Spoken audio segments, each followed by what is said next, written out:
backstage segment where they're determining that they need a name, and Kevin Knight throws out Jet Set Rodeo, and Speedball throws out Horsecock when Hangman almost interrupts him. He lets him get the full thing out. He does. They're whether they want to or not, they are now Horsecock because in the match versus Samoa Joe and Speedball, the whole crowd is just chanting Horsecock to try and get Speedball to turn the tide against Samoa Joe. But Jesus Christ.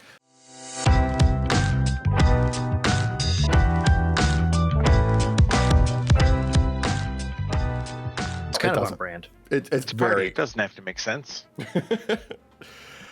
God, I'm going to be honest with you. Not a lot of stuff makes sense for that right now because I went to a horror circus last night.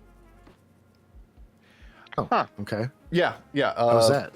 Actually fucking awesome. We just kind of stumbled across it. Like Friday night, we went out to go get some fucking ramen. And we just see a giant, like almost ominously red circus tent on the road from 2 minutes from our house. And we're like, what the fuck is that? Do a Google search. It's like the Paranormal Cirque or something it's called. And we're like, oh, wow, this is going all weekend. So, yes, Saturday morning, got up. We're like, let's just check to see what the tickets are. It's like $60 per person. We're like, all right, I guess we're going. 9:30 last night. Pull up, roll in. And it's just like a mini haunted house and then inside a circus tent. And then they do like a whole fucking show for like 3.5 hours of just like most kind of random horror-themed circus acts. Plus, there was a dude dressed like Beetlejuice who juggled, and a couple dressed like Brandon Lee and the Crow doing insane shit on roller skates on a platform that was like, I don't know, maybe 5 feet wide, where they're spinning around in insane fucking speeds and shit. Kind of crazy. Oh. Well, I mean, it's better than what popped into my head. Yeah. I thought that the person dressed as the Crow might use like a fake gun or something and like reenact a moment. No, but he was film accurate with the bullet holes in his shirt. Oh, that's good. Yeah. That's fun. Yeah. Did Beetlejuice juggle his own head? No, it was mostly like soccer balls and like the juggling pins and stuff like that. He was just having fun. Well, I mean, Beetlejuice does like to have fun. Yeah, that's true. And then he took away his assistant and just disappeared. There was also a dude who was dressed as like a nun doing this whole comedy bit that kept going and kept getting fucking funnier. Like the dude was just like grabbing like audience participants and just having the time of his life, making them look like fools. It was great. That's awesome. Also, if y'all didn't notice, we said his name 3 times. He didn't show up. Well, that's something that editing Derek can put in. I looked around. I didn't see him. So we don't got no, those that's cool magical though. powers. Was there any animals? No animals. They don't do animals. It was an Italian like circus troupe. So it's just like, the Cirque du Soleil stuff. A lot of like gymnastics, a lot of feats of strength, plus some magicians and stuff. I'll be pedantic. Yeah. People are animals. Yeah. Fair point. Yeah. No, fair point. No, you're right. Yeah, especially if you work for our federal government right now and are patrolling the streets of Minneapolis. Yeah. Yeah. Were the Graysons there? No, there wasn't any like trapeze act except for like the very beginning where there was a dude riding a motorcycle on a tightrope and a lady hanging from a bar underneath it. I feel like they're missing out on having a fail happen during the trapeze act and then have an orphan be made out of it. There was a dude it's that actually in the bylaws. Yeah, there was a dude that mocked hanging himself. Oh dear Lord! Yeah, okay. In front of a little kid. The little kid was part of the act. Like the whole thing was like his nightmare. Oh. Yeah. Huh. I mean, having to watch someone hang themselves would definitely be a nightmare. Yeah. Yeah, that was probably like, I had a bad dream. We're putting it on stage. Basically, yeah. Relive it. just like Logan Paul. Oh God, what a thank you. Where were they on Monday? Which is a great segue into talking about wrestling. They're still in Europe. I didn't even try for that. Yeah, Belfast, and they were chanting at Logan Paul. He's not allowed in Japan. It was great. Yes, it was they were. Fucking great. All the credit to you. Crazy. What's the Northern Irish portmanteau for them? Belfastians. Is that it? Yes. Yeah. I don't know. Belfasters. Belfasters. Yeah. Fastest. Yeah. Belfasti. Belfistians. Ballfistiers. Ooh, I like that one. That one might be my favorite. But legitimately, solid week of wrestling.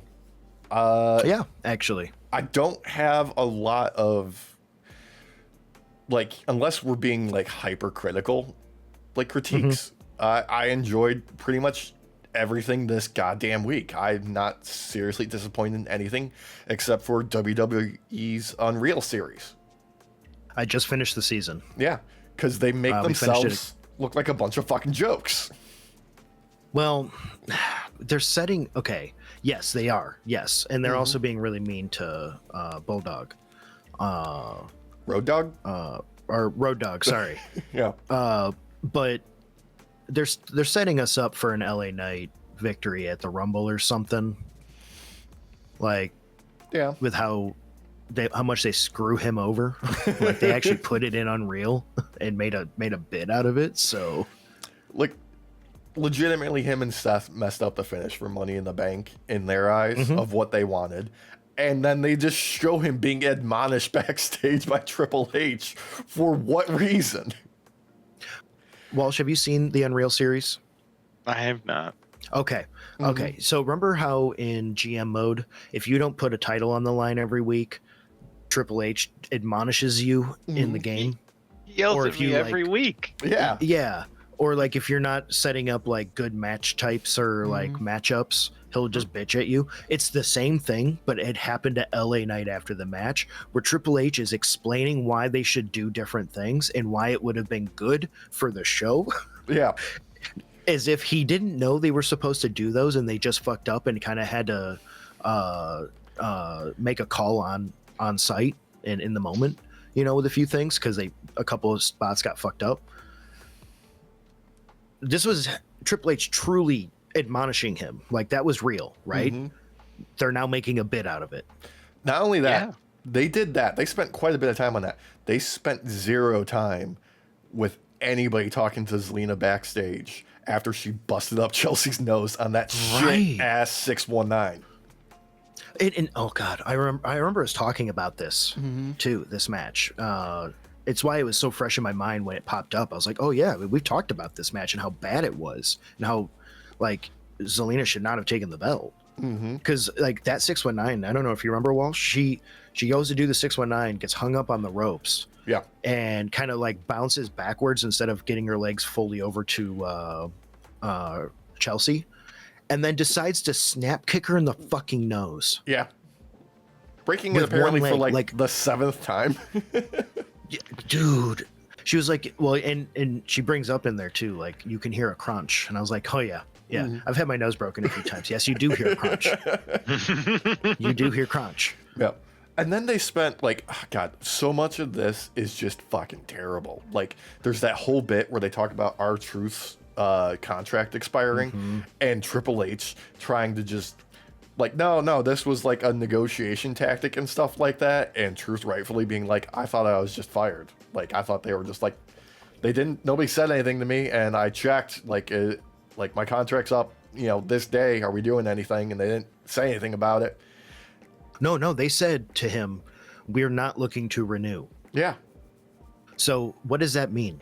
Yeah, Other like, than you're fired. He's like, are we I shouldn't say renegotiating? fire, but Am I you're fired? let go. What? What is this? And then Triple H tries to rewrite history and say, no, this is a negotiation tactic, like you said, to get them to come to us. Like, bullshit. No, it's not. That's not how this works. You come to them, and if they don't like the contract, they alter it, and then you come to some sort of deal eventually. Yeah. This is not that. They can't rewrite this. They make so much effort to make themselves look good, and it ends up making them look fucking terrible. Like all the shit in the writer's room with these crusty, dusty ass white boys just making shit up and failing continuously. What was it? Was it Michael Hayes who was like, I think we should put the belt on somebody, and they were like, no. It was Road Dogg who's like, I think we should put the belt on Chelsea Green. And then they're like, okay, what's your plan for her after that? And he just, I don't know. Triple H coming up with the Seth Rollins injury angle on a whim with not actually having a plan for it other than he was going to cash in at some point. There was, God, endless shit about like, no, it was Michael Hay. No, it was Bruce Pritchard who wanted to put Pat McAfee over and have him beat Gunther. Yep. And everyone else is like, what the fuck are you talking about? Why would we have Pat beat Gunther? But they played around for a little bit of it. There was, luckily, like Paul Heyman is the best looking person on this entire show because the only thing he does for the entirety of it is put Penta over huge. Oh yeah, it's kind of crazy. Nothing against Road Dogg. I feel like he was right in the idea that put the belt back on Chelsea, right? Because that ends up what happens at the end of the day is the belt ends up back at Chelsea. Yeah, and then right? it goes back to Julia after this. Yeah. No, yeah, but you know what I mean, though. It does end up happening. My complaint is Road Dogg doesn't think it through before saying it. No. He needs to figure out, what goes after her getting the belt, right? Like Triple H says. But Triple H is also wrong because Chelsea can face the bigger stars in the women's division and beat them for sure. Maybe it's a funky finish. Don't get me wrong. Like maybe Alba Fire kicks Becky Lynch in the face and then Chelsea takes the win. Stuff like that. But it was so stupid to hear him say, no, she can't beat anyone above her. No, she can't beat Tiffany Stratton. She can't beat Jade Cargill. It's like, bullshit. Yes, she can. Yeah, no. Bruce Pritchard, Michael Hayes. Use the shenanigans. Like, all of these guys look like fucking clowns in this. And the biggest thing I have is they spent like a whole episode on women's, the Evolution PLE. Where was any of that promotion for it before the actual show itself in reality? Like, you guys spent so much time talking this up on your fucking Glaze fucking show, but you don't promote the actual show itself in reality. I saw the... Do you remember when we talked about it? Yeah, like they did the Netflix numbers this week of all of the big shows, and they showed, like, okay, what was the viewership? Evolution was the only one under 1 million. Because they didn't fucking promote it. Yeah, it was like 750,000 is what Netflix said. Okay, I was hoping it would be higher just because of how good of a PLE that actually was. Mm-hmm. Because that turned out to be a banger of a PLE overall. Absolutely. And I wish they had promoted it. Because I remember us talking about it on the pod here, leading up to it. We're like, are they going to actually talk about this? Because it seems to be just podcasts that are talking about it. Yeah. No, they didn't promote it. Imagine if that one had been promoted just even a little bit more. I know. It would have outperformed all the other ones probably for sure. Yeah. But look, all I'm going to say is that fucking executives in that writer's room is looking vastly unseasoned. Like they need some people of color. They need a woman in there, at least one. Bring back that poor woman who filed a complaint because she was the only woman in there and it was not a healthy working environment. I feel like if you just, you need to get like a young woman, right? And you need to get an older woman, someone to pair off of what's his face, and then also pair off against Road Dogg. Yeah. Just so that more ideas can be bounced. They might not be good ideas, but just different perspectives. Again, you were right. Paul Heyman in the writer's room portions, the best looking, because he throws Penta up onto a giant ass pedestal when really he doesn't have to. No. He's not really connected to Penta storyline wise, other than the Vision pairing up against Penta and a few other luchas. But it's awesome. to see that, because Penta's obviously just a natural pick for who is like the embodiment of this business. Dude, coming out of this second season of this goddamn show, I would be clearing house and moving people around. Like, legitimately, I would take Michael P. Hayes out of the writer's room, just have him produce matches. That's it. Like, someone gives him marching orders, and he produces the matches because he does a good job at that. Road Dogg, not allowed to make any decisions. Just don't let him make any fucking decisions at all. Just give him something to do. I know he's your boy, and I know it didn't work out when he was at the PC training people. Just find something else for him to do entirely. Bruce Pritchard, okay, motherfucker needs to go away from anything they're doing currently. Have him produce like historical shit for you, because that's all he's fucking good for. Okay. Yeah. Have him handle the Donnybrook matches. Yeah, something. That's a historical match he can do. Yeah. Just bring out crusty old fucking Sheamus for it each time. Hey, Sheamus is Okay. all right. Okay, hey, let's be real though. If it wasn't for Road Dogg, R-Truth would never fucking be on camera. Okay. Like, clearly, yeah. It was nice to like, see that's- their relationship and to see how much they actually care about each other. That was sweet.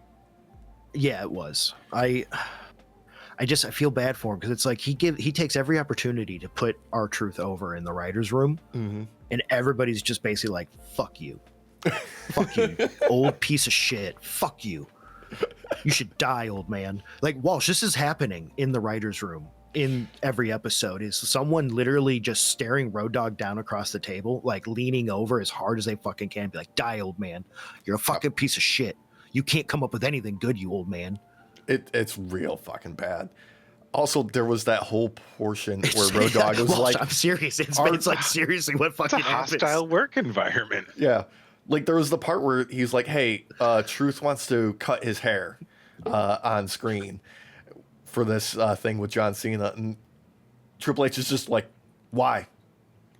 What's the fucking point? What is he doing? This is a fucking terrible idea. Coming back with me with something else.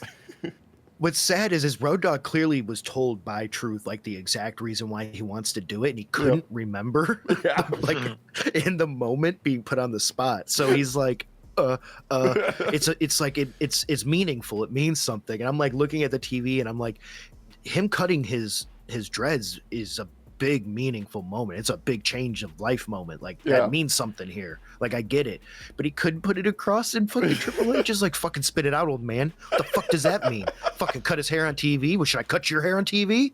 You little piece of shit. You bald Fucking die, fraud. old man. Like it's fucking crazy. They're just like, you fucking old piece of shit. What are you doing here? They hired him back just to fucking berate him. God, he's bullied so goddamn much in those few episodes of that goddamn show. The thing is, too, he kind of fucking deserves it. I mean, yeah, But but doesn't mean he's not going to burn the building down for a stapler. that's who he is. That's literally who he is. Oh, God, dude. Oh God, I hope he sets that goddamn stupid fucking giant ass belt in the front of the building on fire too. Yeah. Oh, the whole thing, dude. Could you imagine having to live across the street from that piece of shit? Oh, God. Thankfully, I'm not in Connecticut. Jesus.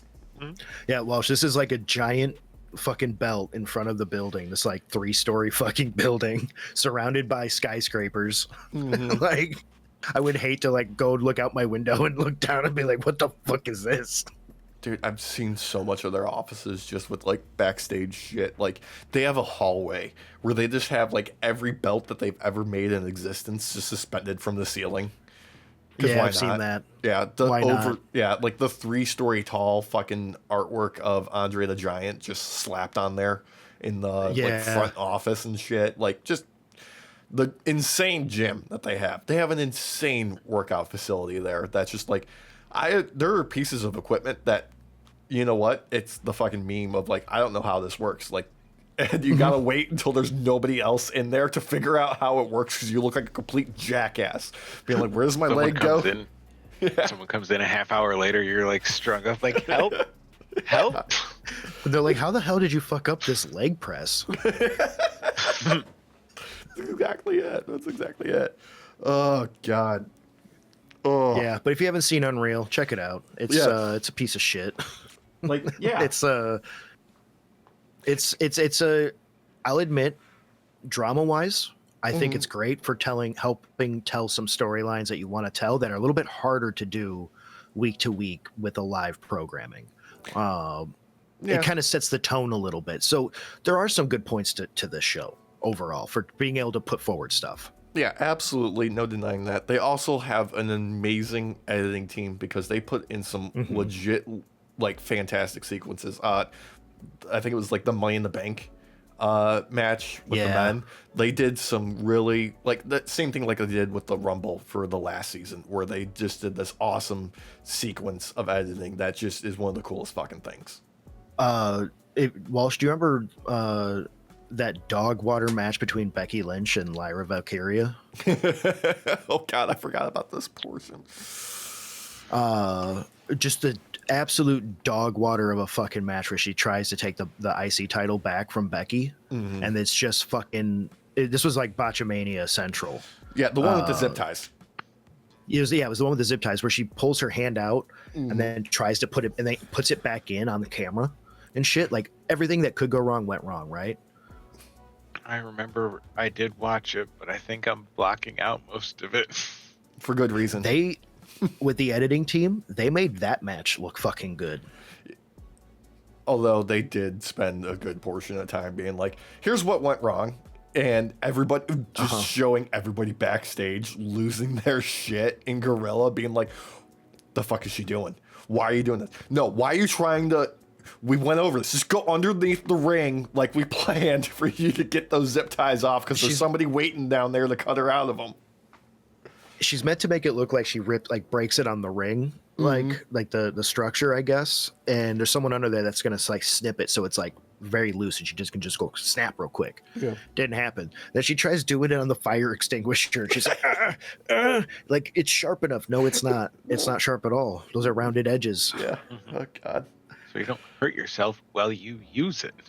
But the editing team, Walsh, they made this fucking match look like fucking gold for storytelling. Like, they found the perfect angles for all this. They found the perfect angle of her slipping her hand back into the fucking zip tie.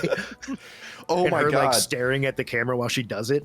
The entire like arc of Seth's injury and them trying to pass it off as fucking real. Like, oh my God, it's so fucking great. Like, there's a whole portion where, like, Triple H is talking to people about it, and he's like, look, I'm going to clue you in on something here. Only, like, 3 people know. And that, meanwhile, like, the fucking Unreal team is, like, on the other side of the ring while they're doing, like, the setup, just right here, hearing every goddamn fucking word. You feel like a goddamn peeping Tom watching these conversations happen with him. Like, okay, he in the writer's room talking about this Walsh. He literally says to everyone, this does not get out of the room other than for the wrestlers that need to know this, right? Yeah. The very next shot is him telling people who don't need to fucking know this. Yeah. My favorite bit was them being like, do we tell Knight or not? Do we tell LA Knight or not that Seth is working on this? Like, this injury is a kayfabe. And they're like, how would you feel? How would you feel, Hunter, if somebody got hurt in the ring with you and it wasn't real? Huh? Like, what are you gonna do about that? We got no plan for when he's gonna reveal it's a kayfabe injury, so he's just gonna go around walking thinking that he caused this, that he's responsible, even though he's not, like, because the whole thing is just like he's gonna tweak his knee at some point. We don't know when. Yeah. Well, and I remember us talking about that moment too, and I was like, I guess it looked like he kind of twisted it or something. Because I remember us being like, I don't know, it was a little weird. Yeah. It's just, yeah. And they also admit how shitty of a job they did with Cena and his heel turn. Yeah. Because don't get me wrong, I agree with Cena's take on the idea that it takes a whole year to really sell a heel turn, and they didn't have that much time. But coming out the gate with him fucking dick kicking fucking Cody and shit, like, you capitalized enough to sell us on the idea that now he's just a company man. Like, it worked. You just had to fucking stick to the goddamn thing, and you didn't. I would also say 2 people that come off looking really great in here. Actually, all the wrestlers look really great, but Seth, new appreciation for him just being like, all right, this is what you want me to do. I'm committing to it. And him being the guy who watches everything. He sits down at the show. Yeah. He's, backstage at one of the monitors watching the entire show. He's always there. Like, he's committed to it, and you got to appreciate that. Also, Becky very clearly just wants to be a mom at this point, but is still being like, I got to finish out. Like, I got to get, whatever I got on my contract. I love being out there, but I just love being a mom more. And, like, you feel for her. I feel like this was, again, Walsh, storylines that it's harder to tell, like with a dated or week-to-week programming that's live. This is a way to set something up. I feel like they are setting up her retirement with this. Absolutely. She's made it clear that this contract, even though it's not like 1 year long, it was like 3 years or something altogether, it's still a while yet, but at least we know. So there's a ton of storytelling they can do. They can get her retirement correct where they failed with Cena, technically. Yeah. Speaking of retirements, that's going to take us right into Raw. Gunther and AJ Styles facing off right at the beginning of Raw in Belfast this week. And just, I appreciate how we're getting here. It's a bit of a surprise because if we're doing, just a possible retirement match, because that's what Gunther wants for this rematch against AJ. If we retire AJ Styles at the Royal Rumble in the beginning of the year for when he announced 2026 was going to be his last year in wrestling, I'm going to flip out because that is both amazing and terrible at the same time. Like, I would be surprised. I would be legitimately shocked if they retire AJ at the Rumble this Saturday in fucking Saudi Arabia of all goddamn places, 10 years after his debut at the Rumble. My God. I'm expecting shenanigans. Oh, absolutely. I'm expecting this to end in disqualification. Here's my theory right now. Yeah. I believe Shinsuke Nakamura is going to come out and save AJ Styles and force a DQ. It's possible. It's not unheard of. Because of the way that their match ends. At a different program that we'll get to, leads me to believe that the friendship, despite the rivalry between these two, is the more upfront thing. And I feel like Shinsuke, being the honorable samurai that he is probably going to spit some fucking poison right into fucking Gunther's goddamn stupid face. So here's the thing, okay? So throughout this episode of Raw, we got AJ not giving Gunther an answer right away in the ring. And, he goes backstage. He talks to Adam Pearce later on the show. He says he's got to talk to the wife. She tells him, shortest conversation you've ever had. She said, go kick his ass and whatnot. And he accepts. There was the thing that was in the opening promo with him and Gunther where Gunther is just essentially like, I'm not pulling double duty. I want to be in the Rumble. But if you want me to have this match, here's what you got to do. Put your career on the line. What if they still do Gunther and AJ in the Rumble? They could. I can see that happening. AJ gets the win. Gunther's so pissed off, he still enters the Rumble, and AJ enters in after him. And then he throws AJ out at the end of the Rumble. Yeah. And it's almost like a rematch right away. Yeah. Ooh, that'd be fun. I would enjoy that. And then we run it back between the two of them at WrestleMania. Especially if we're going to see AJ come in wearing something that we see him wearing production we'll talk about shortly. And Saturday Night's main event. Yeah, absolutely. Yeah. That's so fucking cool. But yeah, no, great fucking start to the show. First match, though, is Becky versus Maxine again for like the 6th time. Yeah. Better than their last showing. Last showing. Still not great, but better than last time that they faced off. I will give them that. really, the worst thing I can say about it is that god-awful fucking heel kick that Becky still sold for right at the finish. And surprise, surprise, Natalya is out there and she turns on Maxine, and they do way too long of a dramatic close-up on Maxine and her monologuing before they get Becky just rolling her up and getting the win. Just way too fucking long. And then Becky leaves and Natalya decides that she's going to spend even more time just beating the piss out of Maxine and putting on a shitty goddamn sharpshooter before security eventually, or was it just a single ref? They stopped her eventually. I don't know. There's so many fucking pull-apart brawls on Raw. You think they'd have security and the refs at the ready for this shit, but no, they just send like one out there to stop this. So I will say, Maxine looked really good out there in comparison to how she looked in the previous match with Becky. Absolutely. It looked a lot cleaner overall.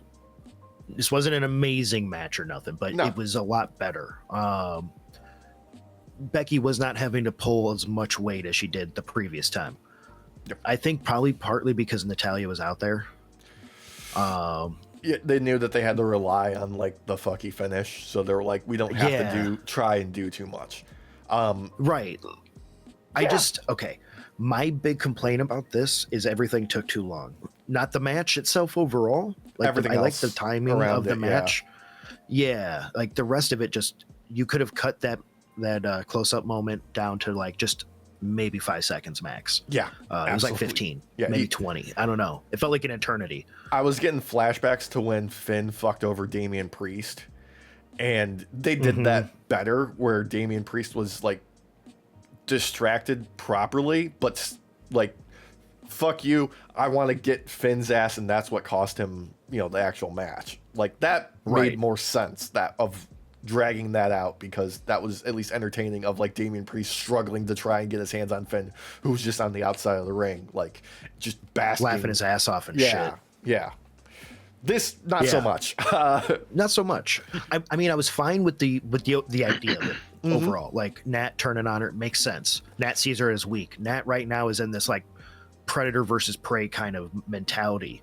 She's a fucking merc right now. So if you look weak, well, fuck you. See you later. And not only that, it's been like a year and a half since her previous like face turn, so it was time for her to turn heel again, because that's how they book Natalya. It's just every like 12 to 16 months she's got to turn. Which I'm okay with this one, as long as they like kind of hold to her being a killer. Yeah, they capitalize on it. That'd be nice. The sharpshooter, or it was one-legged sharpshooter, right? It's Natty's sharpshooter. I don't remember, like but it wasn't that good looking. No. Overall. I was glad when the ref or whoever came over to stop it. I was like, thank you. This needs to end. One thing that looked really good, in my opinion, was when Maxine did that pop-up leg drop, where she stepped up on Becky's neck and then came down with the leg drop. I thought that looked really fucking good. I'm like, okay, please incorporate that into your shit, because that was dope. It's like I've been saying. I feel like Maxine is a lot better of a wrestler. She's looking more calm out there with each match that kind of happens. We just need more fuel in the fire and let her cook a little bit longer in the developmental or something. Yeah, something. She just needs to do more training is all. Just get more comfortable in the ring, be willing to do more crazy shit, because she is willing to do crazy shit already. It's just the safety aspect of it right now. Yeah, that's true. She's not ready. So, but great overall. Like I was happy with it. Yeah. I wasn't upset about this match at all, which is the best thing I can say about Becky versus Maxine for the 6th goddamn time. There was a couple of there's gonna be another one. So series of 7 World Series. Yeah. There's a couple of backstage stuff, things with Paul Heyman. There was some stuff with the Judgment Day. Jey Uso did another meaningless fucking promo, but declared himself for the Rumble. So he's the second one after Cody to declare for the Rumble. That's at that point just over a week away, basically. It's almost like they're trying to use like some unforeseen reason why people don't want to go to fucking Saudi Arabia. Like I think legitimately were treating this like a non-canon Rumble in Saudi again, because they know it's not popular to be in Saudi Arabia at all, and they don't care about that because they've already got the money. So they're like, let's just try and get this, like, just get it out of the way. We're just getting the Rumble out of the way. People are gonna tune in anyway because it's the Rumble, and that's like enough to sell it. We don't need to do any extra work. Let's treat it like Evolution 2025. Something that happened but didn't happen. Exactly. But then we got another solid fucking match. The Vision taking on Rey Mysterio, Penta, and Dragon Lee. Austin Theory, Logan Paul, and Bronson Reed being out there for the Vision. Dragon Lee not getting lost in the mix after dragging the tag title. I don't hate. Penta and Rey Mysterio picking them up and just putting on fucking banger matches, because this match fucking banged. This was great. Yeah. I gotta say, it felt like the Luchas Treses carried this match, though. Absolutely, yeah. They were absolutely the stars of this match. Yeah, the Vision was out there to show ass. They are clearly very comfortable being set in the mid card, and that is the position that they belong. But there was great energy out there because they were out there to, number one, show ass and get us to this fucky finish with Adam Pearce, who decided, he's like, I'm not dealing with you fucking Vision dumbasses no more. I'm going to be out there. I'm watching your fucking asses, and there's going to be no fuckery on my watch. And he gets in there. He gets fucking involved. There's the pass of the brass knucks. Pierce, eagle-eyed motherfucker, catches that shit, gets involved, stops the Vision from their fucking shenanigans. Rey Mysterio, of all people, is the one who scoop up the brass knuckles and deliver a fucking haymaker with that shit. Loved it. Yeah. And this is all during that time where they're chanting to Logan Paul that he's not allowed in Japan. Yeah. This is literally happening almost the entire fucking match, Walsh. Yeah. Just, God, and actually, like, a great fucking speed on this match, too. Like, you got 6 dudes out there moving quick, going move for move. Not a lot of fat on this at all. Didn't overstay its welcome. And just a solid fucking, like, energy and, like, chemistry between everybody involved. Yeah. Really, the only time that there was some quietness was when Theory was in the ring. I feel like the fans are not sold on Theory being part of Vision. Or just in general. Still. I don't think they're sold on the Vision itself in generally, but they enjoy booing Paul Heyman and Logan Paul. Yeah, because they got pretty quiet in Belfast when Theory came out to beat up on Dragon Lee for a little bit, and then he fucking tags out. I think it was to Logan Paul, and then all of a sudden they start fucking yelling and shit again. Yeah, like I don't hate this segment as much as I've hated most of the Vision stuff recently, but I can see the Vision here, where this is going to end hopefully next week with Adam Pearce getting speared out of his boots by Braun Breaker. I'm hoping so. Braun's already kind of a loose cannon type of character, and we really got to see how Pearce was actually kind of afraid of Braun when he was tucked away in the corner the other week. So it's good storytelling. I'm having fun with it. So I'm expecting Adam Pearce though to just fucking whip out those brass knuckies and pop fucking Braun. Oh, what if he popped him mid spear? What if he popped him not mid spear, but he goes to take a wild, like, big right hook at him, and Braun ducks and he just clocks Paul Heyman? That'd be awesome. Yeah. There was also some sort of mystery with Pierce getting a phone call from some higher above person that we don't know, because Paul Heyman said, like, even Triple H should be afraid to take this call. So yeah, everybody's like, everybody was like, oh, it's probably The Rock. Or the IRS searching for Paul Heyman on some back taxes that he hasn't paid. For ECW. Yeah. But no, good, solid stuff all around. Then we got boilerplate stuff with Rhea and Io out there to hype up their title match at Saturday night's main event. And it was fine. And we just got like a whole bunch of women declaring for the Rumble in this segment. Fortunately.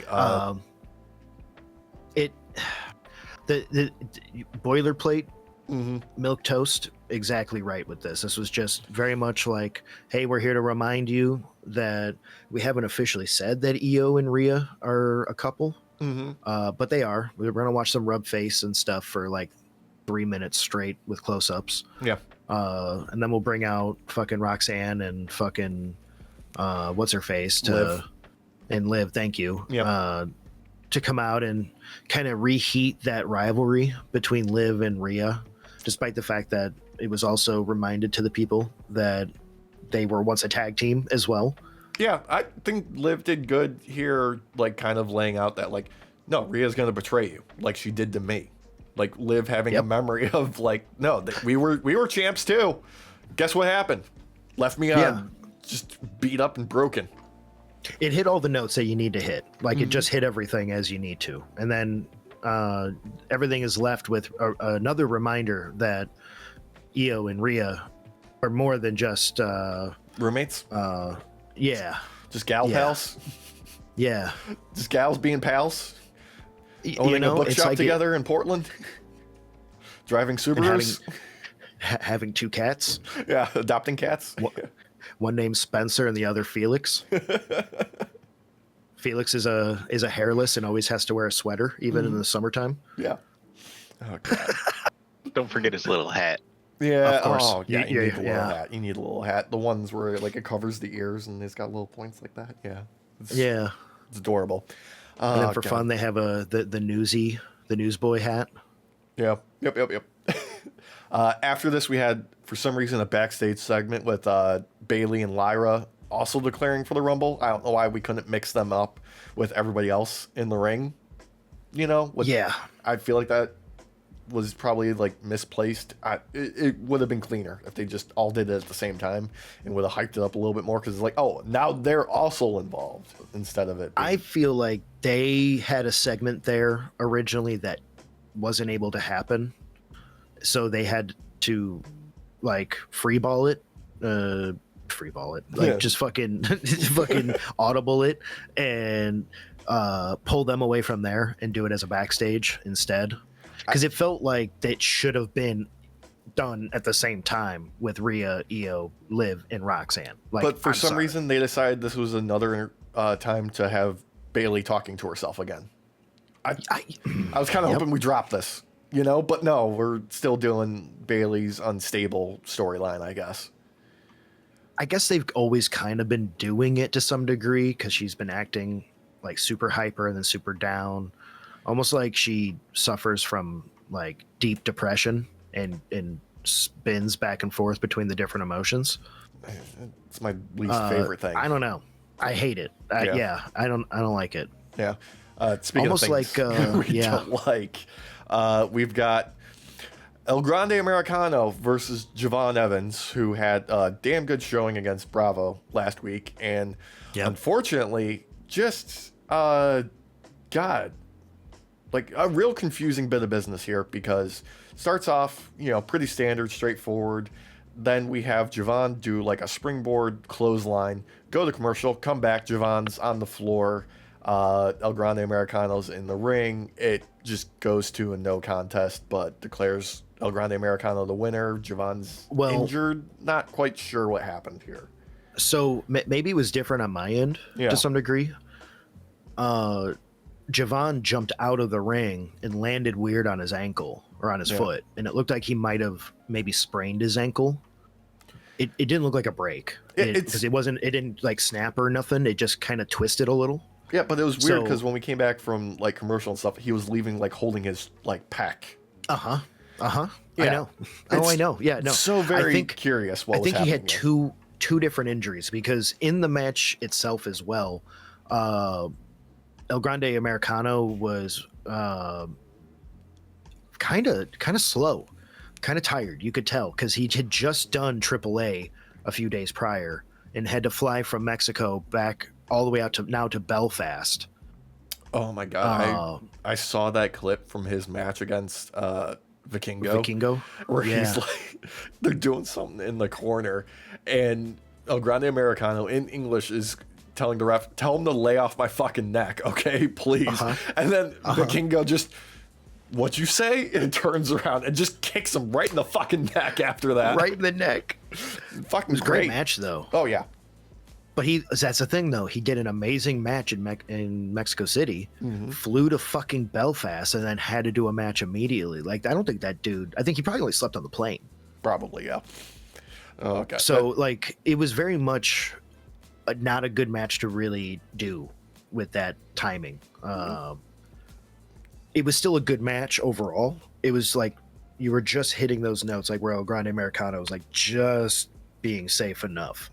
He wasn't doing a whole lot. I feel like they probably had a lot more that they wanted to get to that just got cut off because real injuries. Yeah. I think the reports coming out the days after was like he's going to be fine. He's traveling with the team. It's not a serious injury. It was just like, I don't know, maybe overly cautious on WWE's part. And you know what? That's fine. I'm okay with that. Like if somebody doesn't get legitimately physically hurt for the rest of their life, it's okay. He's a young dude. He's got a bright career ahead of him. Let's not have him be crippled, okay? Well, I mean, we had fucking Penta get injured and tear his bicep more. We had doing a Hurricanrana. Yeah. We had fucking Dominic Mysterio also get injured doing a Hurricanrana. And then we had Javon Evans look like he dragged his fucking shoulder during the Hurricanrana against fucking El Grande Americano. So I have a feeling they were like, whoa, buddy. Yeah. Okay, people need to stop doing this move right now. We need to just stop this. One of the safest moves out there. Some reason it's just fucking cursed in WWE right now. Just fucking murdering people. Yeah. Speaking of murdering people, though, boys. Main event, boys. Main event. Finn Balor coming out challenging CM Punk. Main event. World Heavyweight Championship on the line.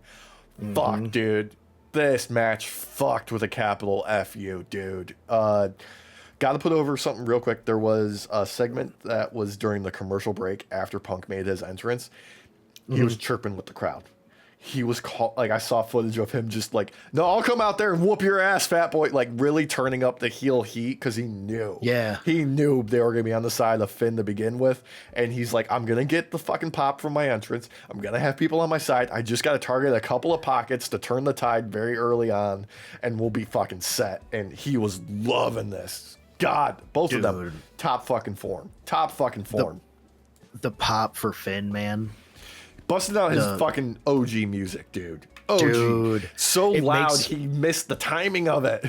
Yeah, he's like, I can't fucking hear the music. He was so excited, though. He was so giddy. Oh, man. It makes me really want Finn Balor out of Judgment Day doing his own thing again. I feel like this dude could be a killer again. Absolutely. Like, dude, looking out like a fucking $1 million. I do want to bury something real quick because he took them off after the show and they upload the segment of him addressing the crowd. He took those stupid fucking arm sleeves off. You got to show off those guns, buddy. You got to show them off, Fergal. Come on.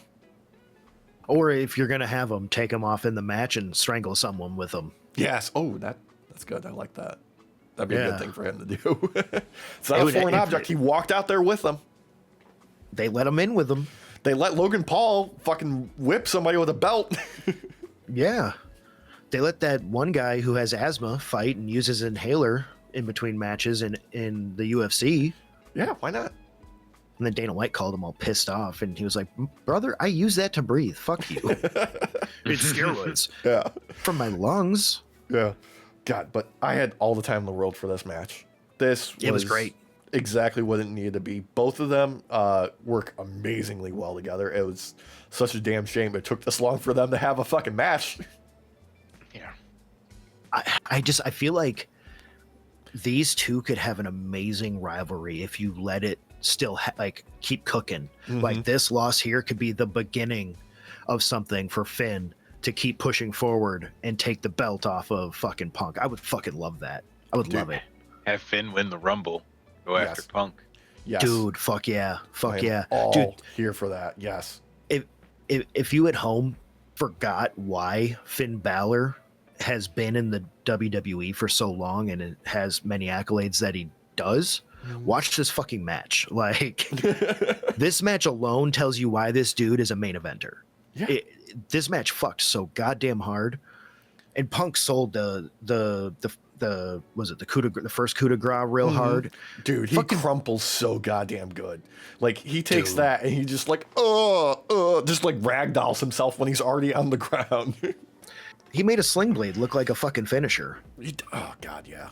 I mean, to be fair, I mean Finn's sling blade is one of the best in the business. It is.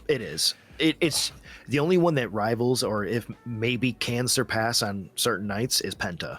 That's it. Tanahashi. Oh yeah, you're right. Tanahashi as well. Yeah, Tanahashi's is great. Oh god, well, was great. Now that he's retired and cut his hair, Jesus. Yeah, he looks like a different person now. I know. He looks like just like a regular dude now. I think we need more matches like this where you call the audible, have Punk be the heel, stuff like that. Like, you need to allow these type of like organic changes to happen more often instead of always going for these moments that, like in Unreal, they kept talking about, like this moment, we need this moment. This felt very organic and very set up in the ring, like, oh shit, okay, this is how the audience is, let's play to it immediately. And it went the whole time like that, because even as it got near the end, as Punk started taking the edge more and more, the audience was fine with it. Yeah, they were having a fucking blast. That final GTS even. Yeah, I loved when they were on the announce table and Punk just did like a shitty version of Finn's taunt and just drank in it. Like he was just, they're booing the fuck out of him. He just loves, like he gets this smirk when he knows he's getting under people's skin. It's so fucking perfect, dude. You always get to have more fun as a villain. So getting to be a heel, you're just going to have a good time, just pissing people off. B, Punk plays an amazing fucking heel when he has to be one. Yeah. So like he knows how to needle the audience real well. Yeah, God. All the time in the world for this fucking main event. But there was also the little bit beforehand where we got also the Kabuki Warriors declaring for the Rumble. Probably could have also been in that other segment, but okay, whatever. Also really weird. It really sets the toxic relationship up between Asuka and Kairi even more if you didn't already know it was toxic. Yeah. It's the whole like respect, because in Japan, like respecting your elders is a lot more in the forefront than our country. Yeah. And it's to the point where it's a toxic style relationship with your elders. And I think that's what they're kind of showing off here. Because even though Asuka and her are very close in age, Asuka very much acts like the grandmother or the mother to Kairi. Yeah. So wrapping up with Raw, so we got Io, Rhea, Liv, who also announced that Roxanne and Raquel would be in the Rumble. Then we had Bayley, Lyra, and Asuka and Kairi. And then on the men's side, we had Gunther, who apparently might be pulling double duty, Jay, Rey Mysterio, Dragon Lee, and Penta. Previous SmackDown was Cody declaring himself for the Rumble. So that's all we had so far. And then when we get to SmackDown, we had some more people jump and throw their names in the hat. But Jesus, just a solid fucking Raw. And then we had fucking Dynamite, another goddamn banger. Right off the fucking bat. MJF is introduced by Tony Schiavone. Taz is back on fucking commentary after being up with surgery recovery for like the past year, I want to say. I got so used to hearing him in TNA clips that it was weird to hear him again on AEW. Yeah. And MJF, solid fucking promo right from the beginning. He's got a great energy. He's got a great rhythm. He's on peak fucking form, only to be interrupted by Brody King, who's just like, I'm going to take you down. And MJF saying, like, if you want to come at me, you got to be elite level talent and all that kind of stuff. And then his voice cracks when he's trying to look tough before he fucking bails. And it was just fucking great. Perfect timing. Such great fucking timing. Oh. And you ain't gonna stop me. That was fucking great. I loved it. And then he runs. And he runs. And then and everybody's just fucking booing his ass and fucking like Brody King just looks so good up in there, just smiling after he barks at him. Yeah, Brody King, not the best promo, doesn't need it. He just carries it with his fucking physical presence and his fucking barks. Yeah, I loved it. Just like I loved the next thing.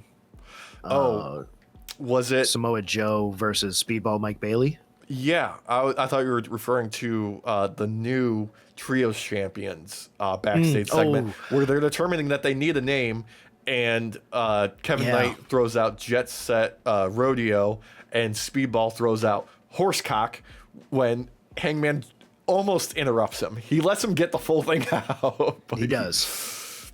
They're whether they want to or not, they are now Horsecock because in the match versus Samoa Joe and Speedball, the whole crowd is just chanting Horsecock to try and get Speedball to turn the tide against Samoa Joe. But Jesus Christ, another match that just fucking fucked so hard. There is a clip online where it's on Speedball Mike Bailey, one of his accounts, one of his social medias, and it's fucking Hangman, him, and Willow, and there's someone else there. I don't remember who else is there. There's another person there, and Hangman's like, "Yeah, I'm gonna take your ass. I'm gonna take it." And Speedball is like, "Yeah, you take that man's ass. You take it. Now you tell him you're gonna come real hard and take his ass. Take it." And then Willow's like, "Oh dear Lord, God." This is good that shit. Moment, but for the live TV version. Yeah, like, oh God, it's insane what they're getting away with it. I think the only weird part about that spot before they got into the actual show was Knight asking for advice on how to take on his opponent. Yeah, and fucking Hangman's like, "Oh, it'll be a great main event, bud," and then walks away. And I was like, what the fuck? We just went from Horsecock to just like, all right, see you later. Well, the whole thing was like Hangman hyped up Speedball ahead of his match. He's like, "No, you got this. You know, don't worry about it. Like, you can take Joe, no problem." And Kevin Knight's like, "Well, what about me? Do you have anything to say to me?" And he goes, "Well, you're facing Swerve, so good luck, buddy." He's gonna fucking kill you. He's my boy. Sorry, we're friends now. Get fucked. It was just so funny. Yeah. It was so funny. But Speedball versus the match Joe, itself, though, it fucked. Speedball, like, there was a moment in there where it was just very clearly like Samoa Joe being like, sometimes you just got to remind folks who you are, because Speedball goes to the outside after him and he chops the fucking life out of him. One of the loudest chops I've heard in fucking years. Just being like, I bet you if you slow-mo that moment down, you will see Speedball's entire body reverberate from that chop. It was so goddamn hard. It was so goddamn loud. Yeah, I think it's on AEW's TikTok right now of it actually being slowed down and just the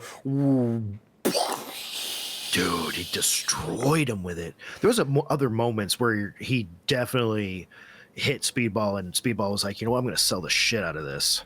Oh, dude, there was so many great moments of him just like getting fucking trucked by Joe, and they kept fucking going. There was some great fucking shit with Joe, kind of like doing a slight change up on his usual walk away spot, particularly where Speedball does his moonsault like knee drop, and Joe just rolls out of the way in time. Rolled right out of it. Yeah, that was a great spot. Loved it. Yeah. I liked how Shibata and Hook were kind of being used in this segment too, because it wasn't so much where it was like, okay guys, we get it, you're helping Joe, we know. Yeah. But it was always kind of like in those perfect moments where like Speedball's about to climb up to the top rope and here comes Shibata to yank him back down and start beating the shit out of him. The fucking German suplex down onto the onto like, okay, he suplexes Speedball, like Shibata grabbing him, suplexing him on the apron, holding on as they fall to the floor, hitting him with another suplex, and then the fucking leg breaker was just chef's kiss, dude. So fucking good. Such a great combo. This was so Walsh literally suplexes him on the ring side of the edge of the apron. They roll off together, and he holds it the entire time with him. Yeah. and they land, and he does it again. And then I wouldn't doubt if he didn't let go, maybe he would have tried for a third and made like this crazy Three Amigos moment. But he lets go of him. Speedball stands up, grabs him, lays him down onto his knee for the knee breaker, and then throws him back into the ring. This was just fucking bullying. Yeah, this like was the entire time. And Speedball, for his credit, dude, fucking those horsecock chants, like they recharged his batteries good. Yeah, just I had all the time in the fucking world for this. Also, quick little moment where they had MJF watching from backstage, like keeping an eye. This becomes the theme for the rest of the night of like, okay, who else is he watching? All of his other competitors that are in the main event scene. Great shit.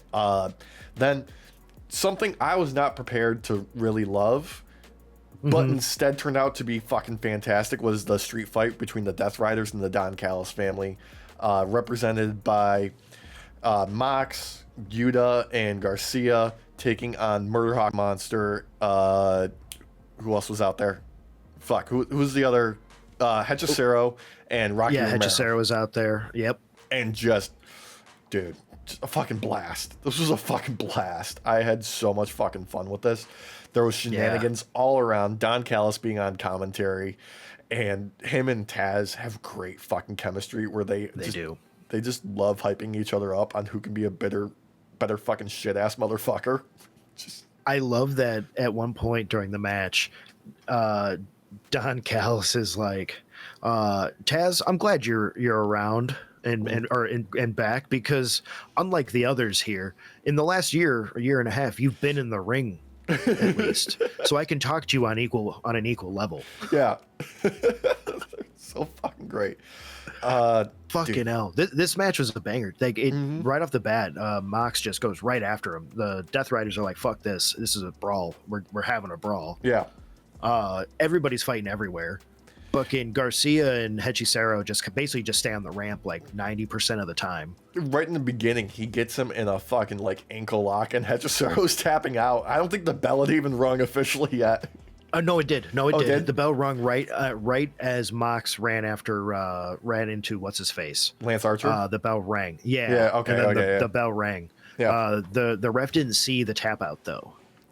And then for good measure, he grabs a. I think. No, yeah. Taz said on commentary, it's got to be in the ring, even though it's no disqualification. It's not false count anywhere. I think that's what they did. Oh well, technically that's not true though. He could tap out there. I mean, it's just a matter of the ref seeing it. Yeah, that's just changing the rules on the fly. Yeah, as you do.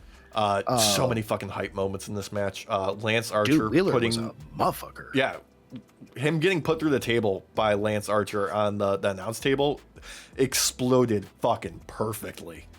Dude, I swear to God, I thought Wheeler died. He could have. He really could have. Lance Archer, great the table fucking exploded. Showing for him.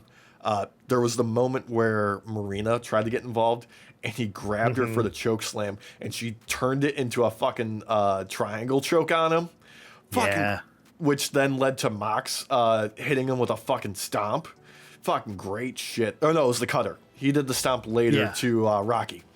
No. Yes. Yeah. No, there was that. There was, he was on the ramp when Pac came out on the fucking crutches and just started beating him with it. And he like tries to scurry away off the side of the ramp to get away from Pac with the fucking crutches. And Claudio just comes sprinting out from nowhere, jumps on top of the ramp, scoops up the crutch, and just comes down with a slam dunk style fucking smash to Archer when he's on the outside. I fucking rewatched this segment, no joke, like 10 times. Dude, I legit in the beginning was like, where the fuck is Castagnoli? Like, where the fuck is he? And then he comes running out. Yeah. I was like, oh God, did everybody leave? Yeah, fucking the hype moment. God, Mox Archer was like, I'm in danger. Mox introducing that fucking barbed wire, broken glass, and thumbtack shenanigan gimmick in the center of the ring, only for him to be the one to take the fucking bump on it. Fucking perfect. Was the finish. Always love it. The finish was Garcia got the sharpshooter on Rocky, and then fucking Mox stomps Rocky into the fucking mat with such fucking viciousness. He knocks him out, and Garcia transitions into the fucking Dragon Slayer, and then they call it there. Fucking great. It was a great spot. Yeah. And the whole time, fucking Don Callis is just hyping up his boys. Mm-hmm. And putting over how much he fears Mox. And just the end on Mox going to the outside of the ring, putting his arm around Don Callis, fucking broken bits of glass, cuts all over his back, and thumbtacks still in it, being like, if your boy wants me, he knows where to find me. Just so great. Oh, dude. So good. He's Like- at one point while Don Callis during the match is like, or no, it's right in the beginning when they're coming out, when the Death Riders are coming out, and Don Callis is talking with Tazzy. He's like, I know a psychopath when I see one. Yeah. You want to know how I know? Because I have eyes. Just what a fucking surprise this was. Like, I was not really like super hyped about it going into it, but fuck, they delivered on multiple levels here. I was really kind of wondering how the heel v heel thing would work out over, because they've kind of been hinting at this the last few weeks of this kind of rivalry. It works. I love it. Yeah. I feel like I need more of it. I need some progression on the Death Riders like arc here. Like, let's get to the fireworks factory soon, because I don't want them to drag this out too long. Like, they've got something here. Like, let's capitalize. Let's not like spend the next 3 months. Like, this doesn't need to wait till Revolution. Let's Start now. Yeah, let's start cutting bait. Yeah, I agree. You can't draw this one out, because otherwise it's going to get boring real fast. Yeah. Then we had FTR taking on the brand new signings, Alec Price and Jordan Oliver, in what ostensibly is advertised as a squash match, but the new guys kind of show up and like, no, we're not to be trifled with. We've got some moves, only to get fucking murdered by FTR in a fucking shatter machine to finish it off. Jesus. As per usual, they don't know when to quit. Nope. When they start murdering you, they just keep going. Yeah. Solid. Just exactly what it needed to be. A short little fucking sprint from FTR to remind people that they're here and to hype up, them defending their tag team titles from the team of Davis and Doyle. This upcoming Dynamite? I think so. Yeah, I think so. Also to hype up BigStoke.com or helpbigstoke.com. helpbigstoke.com. He's doing a charity run. I checked it out in the moment, and when you click the donate button, it just redirects you to his t-shirts that are for sale from AEW. I fucking love it. Yeah. I fucking love it. Such a piece of shit. Oh, God. Then there was a backstage thing with the Triangle of Madness with Tekla challenging Chris Stat for the Women's World Championship next week, and Julia Hart challenging Willow for the TBS Championship. Good. So Tekla's a fucking money star. Yeah, and both challenges were accepted later on. Yeah, like almost immediately afterwards, and Harley Cameron being like, and I'll be there too. And so fucking hyped for this next one. I was cautious running into this because it's Kenny. He's been kind of up and down with his health since returning, but him taking on Josh Alexander, just being like, you question me. I'm the god of fucking pro wrestling. I can fucking show up and show out when I fucking need to. He just turned it on. The old fucking Kenny Omega just waking up like a dragon, slumbering, waiting for the opportunity. Just him and fucking Josh Alexander, perfect fucking chemistry. Not going to be remembered as one of Kenny's best matches, but just to serve the reminder that he's the fucking best bout machine, and he can fucking do this whenever he fucking wants. Well, and you're reminded again why Josh Alexander was such a killer in TNA. Absolutely. Because Josh Alexander, while she's the guy that comes out in the high school wrestling gear, like basically headgear and everything. Fucking dude's amazing, fucking amazing in the ring, and he makes every hit look like you're paying for it. This match was no exception though. In that, like he beat the shit out of Kenny for a bit, and obviously Don Callis is out there as well, hyping up his boy and putting over how Kenny needs to be fucking killed because he wants him dead. I'm telling you right now, Kenny should, for his final run, needs to do like a Man on Fire fucking type of storyline, where he, at the end of it, he, to save, let's say, like Willow Nightingale or something, he turns himself into Don Callis, and Don Callis takes him somewhere where we don't get to see him die, and that's just where it ends. He murders the majority of the Don Callis family. He just can't. At the end, he has to sacrifice himself to save the kid. Yeah. So Don Callis ends up winning, but he's like, I really win in the end because I saved the kid. I can see it. Yeah. Yeah, I can see the vision.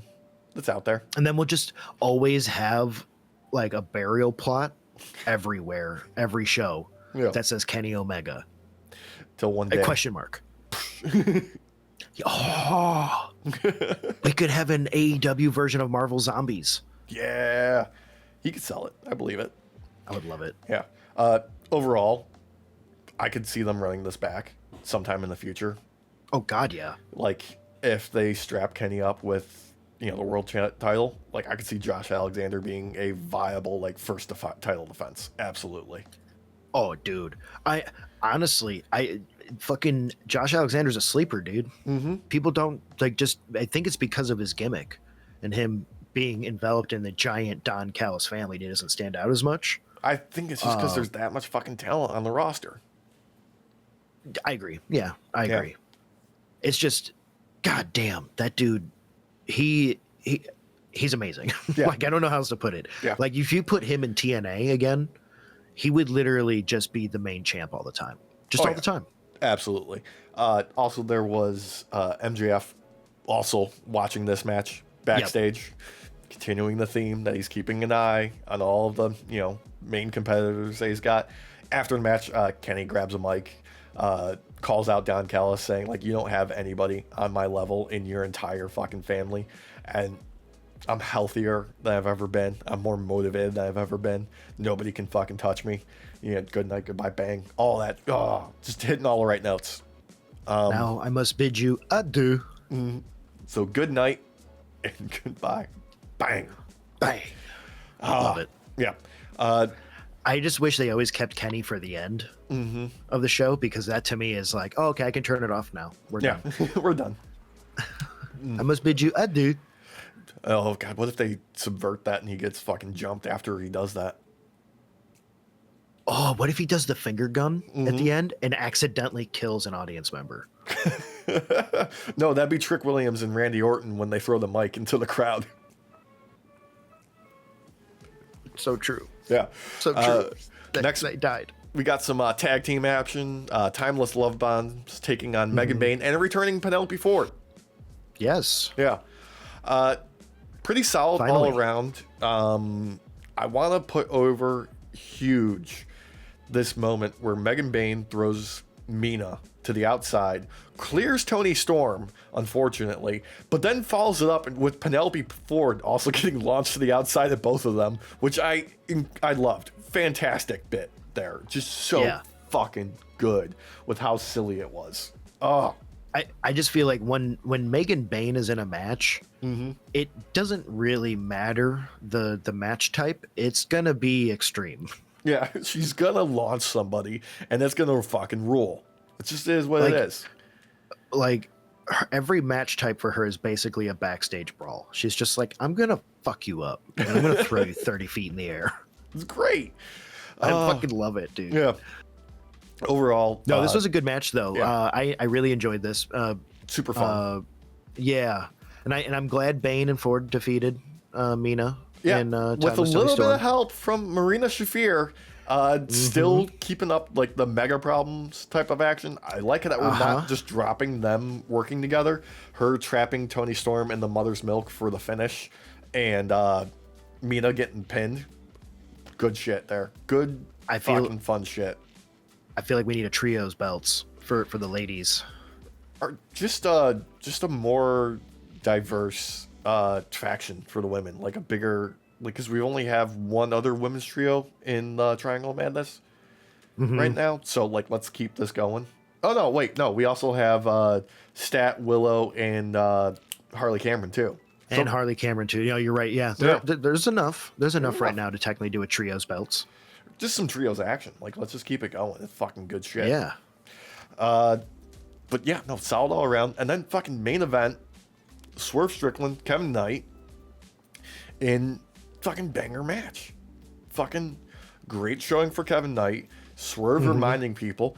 And this time, MJF is watching from the fucking box in the arena, just being like you can see the realization of being like, oh shit, I'm in more trouble than I thought with all of these people coming for me.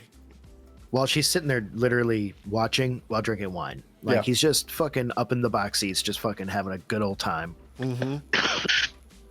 Fucking Swerve out there having to murder a teammate of his best friend. Yeah. Like, in the best way, because this was a great fucking dynamic of, like, early on, Swerve underestimating Kevin Knight turning on the fucking afterburners to show Swerve that he's not to be trifled with, and Swerve coming to the realization being like, all right, sorry son, now I have to fucking kill you, with that fucking house call mid-air. Looked like he straight up killed the guy in the ring.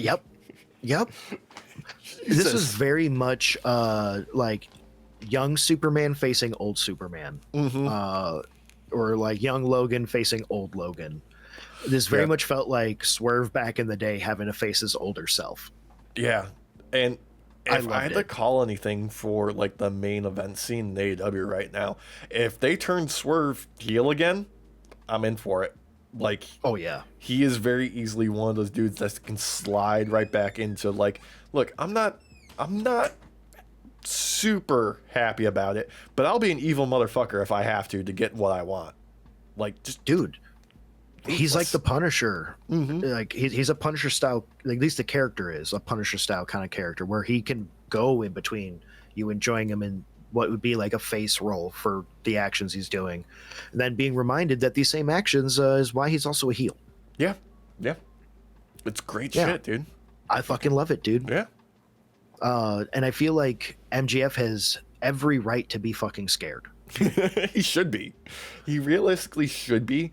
And that's what's going to make it so fucking great. Because whoever he faces after Brody next week is going to have the time of their life in that fucking match. Because he's going to be selling so many things in the Brody match. Like, he's going to have his trademark, like, oh shit moments where he literally shouts oh shit just before he takes, like, a back body drop, like, midair and shit.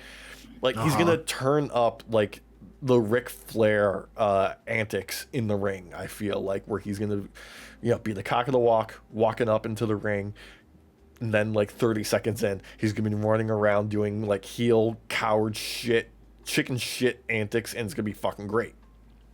Oh, I can't wait. I can't wait for him to hit fucking Brody King with some sort of weapon, which would disqualify him if the ref had seen it. And Brody just tank it and be like, my turn. Just picking him up for a powerbomb and just tossing him out of the fucking ring. Oh, dude. Dude, just fucking military press him into the crowd. Yeah. Like, how great was that fucking match against Bandito, where he escapes over the barricade and Bandito dives from the top rope and just hits him with that crossbody because he thought he was safe. Like, I can't wait to see what Brody does with him, because it's going to be so much fucking fun. Oh, I can't wait. And I love how earlier on in the night, fucking MJF brings up, like, oh, you just did squash matches. You fought jobbers, jabronis. Like, you're not ready for this. Like, in all reality, like, he's like, oh, shit. If I even let this man touch me, I'm a dead man. Oh, it's going to be such a good match. I can't fucking wait. Shit. All right. Less good shit. SmackDown. I had some problems with this one. Yes. I'm not going to lie. Wasn't terrible by any means, but there was some fuckery happening most of this night that I was kind of thrown off about. Solid start, though. They're in Montreal. Fucking bringing Sami Zayn out there to hype himself up. He wants to be the number one contender for Saturday night's main event. Doing all the fucking work and just getting face to face with, his competition. Damian Priest, Trick Williams, all of this. Could have been more. I feel like there needed to be more lead up with this, because I was given the impression that they basically were like, oh, we're in Montreal. They go open up the cage and start dragging Sami Zayn out by his fucking chained collar. Like, we needed more. Like, we get more Sami Zayn, and we'll get there too. Yeah. But, like, yeah, I just felt like we needed more Sami Zayn before this moment. Which is crazy because they opened up the show with Sami. No, I know. Oh, I know. I just feel like I wanted Sami last week too. It would make this hit harder. I don't know. Yeah. I just want more Skyboy. Yeah, that's fair. Like, there was a good moment where Trick just nailed Sami with the mic, though. Yeah. Yes. Yeah, like, pretty good. Him getting mixed up in the main event scene, I don't hate. I don't hate it either, because right now you have a hard time telling, is he going to be a face or a heel? Like, they haven't decided yet. They're letting the crowd and himself kind of feel that out a little bit. Mm-hmm. Because he's definitely kind of a heel. He's definitely kind of a piece of shit. He's kind of a piece of shit, and he does do that heel thing where it's very clear. No, he went to the barber that day to get lined up for the show. Like, he's like, I'm always gonna look good. I'm being on TV. I'm looking good. I'm always having this cut. Yeah. Oh yeah. Good shit though. Randy being back too, great. It almost feels like a weird kind of matchup, but I'm here for it. Look, Randy has got it fucking figured out, dude. Like, he shows up, he takes one, maybe two bumps, he hits an RKO, he does the draping DDT, and he's over like nobody ever else. Like, nothing you can do about that. Like, he's found the formula, it fucking works, he's perpetually fucking over. He can cash his checks and be happy. Yeah, he takes a belt, fucking gets injured for 8 weeks. Yeah. He collects his paycheck, plays Elden Ring, he's set. He's set. Comes back for SummerSlam to drop the belt, and then doesn't drop it and gets re-injured. He's out another 8 weeks. He's on that Roman and then schedule. It's the end of the season all of a sudden. Yeah, just like that. Yeah. Anyway, we had a backstage thing earlier in the day. Mello bumping into Ilya, being like, hey, we're going to do that rematch at some point. I'm going to do the open challenge tonight. And Ilya being like, I appreciate you coming to me knowing that, I've got a bruised eye, I'm battered, I'm beat up, you knowing that, you've got that open challenge and I could come for a rematch. You know me so well. Absolutely, I'm going to be challenging you tonight. And that's the first fucking match of the night. And just fucking, once again, banger. Ilya cannot show up for a fucking match and not put out a fucking great match. Dude, Walsh, did you watch SmackDown? No. Any Ilya Dragunov match is worth watching. Just any at this point. The dude has been he's in 6th gear. Yeah, just constantly. And putting him against Mello, I'm just happy to see Mello actually be utilized and utilized in a way that makes sense. I like him just berating The Miz because backstage he called him out on how he didn't help him at all, and The Miz showing up ringside and him being like, no, fuck you, dude, I fucking hate you, you piece of shit, you don't do nothing, you're worthless, you need to change in the fucking bathroom, you're not allowed in the locker room anymore. This is all set up, Walsh, for these two to face off and Miz to try and take the belt. Yeah. And I'm here for it. And this might sound a little controversial, boys, coming from me. I kind of want to see the Miz take the belt. Really? Yeah. Yeah. You've said dumber. You've said dumber. Here's why. Yeah. You set it up for Miz to take the belt through some shenanigans, right? Only for him to get his ass beat by Ilya Dragunov the next week and get the belt taken off of him and be like, you don't deserve this. It's a better plan than Road Dogg would have come up with, so I'm here for it. Oh, have R-Truth come out and take it off the Miz. He could do that. Let's strap up R-Truth again. I don't see why not. They're not doing anything else with them, really. Except, no, but in all actuality, if they're going to have this type of match, Mello's going to win.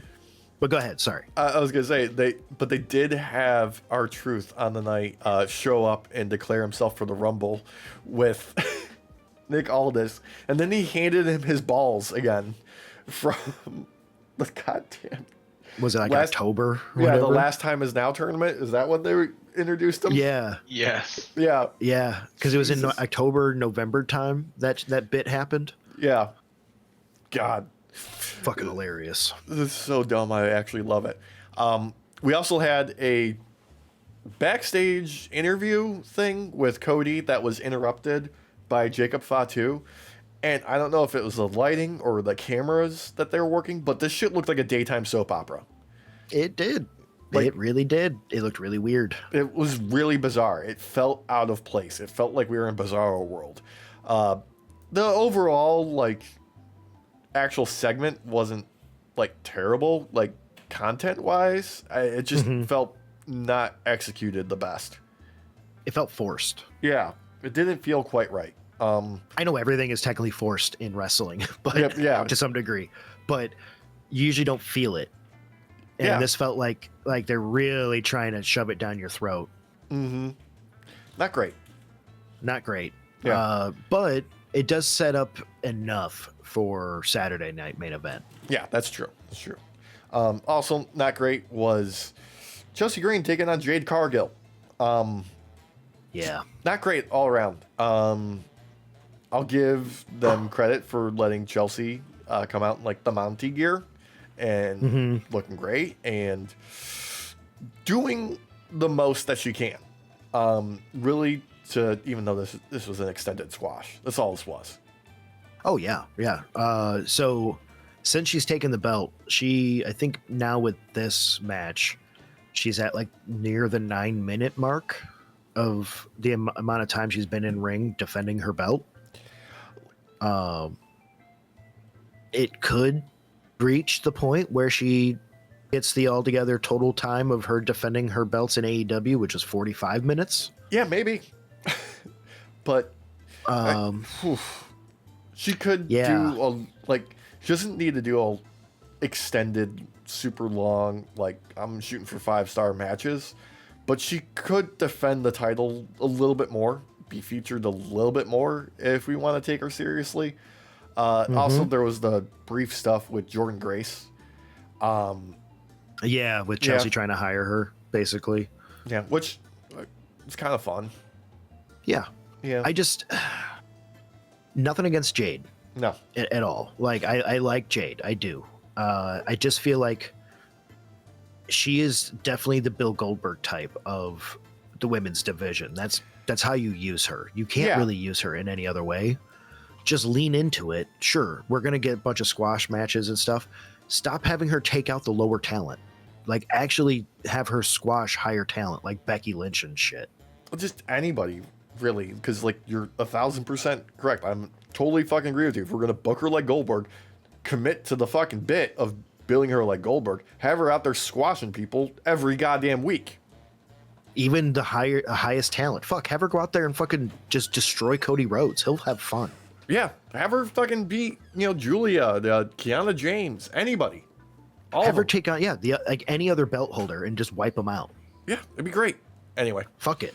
But it's this Chelsea was the best part of this. So especially her suicide dive. So and then we got more teasing of Jordan Grace taking on Jade in the near future. So whatever.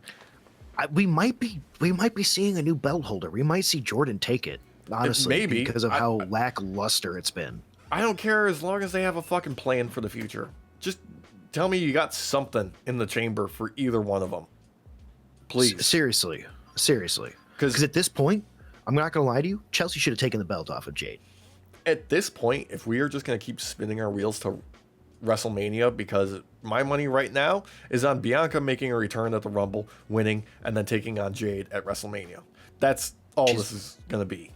Yeah, no, I agree. She showed her face not too long ago, like 2 months ago. Something like that, yeah. When they were in her hometown. Mm-hmm. She was still healing on her finger or whatever. But by Rumble time, she's probably going to be ready to go. Yeah. So, yeah. I mean, I get it. But, like, fuck, this is so boring. This is like the same shit they did with Tiffy after a while, where they just stopped having her defend. Even though she was basically turning every match into a hardcore match. And it was fucking awesome. Speaking of, we haven't had Tiffy in a while, so she's another contender in there. Yeah, I'm expecting Tiffy to show up as a surprise appearance. Yeah, surprise. Next match, Wyatt 6, MFTs, tag titles on the line. Kind of meh, right? I mean, meh's a word. Yeah. Yeah. Here's what I liked. I liked the MFTs taking the lantern backstage and being like effectively like, no, you're not getting this back. And then Solo having it brought back and using it as a weapon to get the win. Yeah. Yeah. No, it's fine. I think because they don't lean into this enough, it's just fucking boring. Yeah. like lean into the fact that they're fucking pandas. No, only Tama painted his face. I know. This was actually kind of weird for me because I'm so used to seeing pandas on screen fighting ghosts, and this time it was just one panda with a bunch of humans. Well, they also know kung fu. I mean, that's true. That's true. And when you're if you're a sole lone panda fighting, ghosts, who better than to have Elote Cobb out there? I don't remember what I used to call him. Something Elote Cobb. Yeah, JC Mateo. Fucking Jeff Cobb. God. Yeah, fucking Elote brothers. This was just mid. I feel like these two teams are just relegated to be just the mid card forever.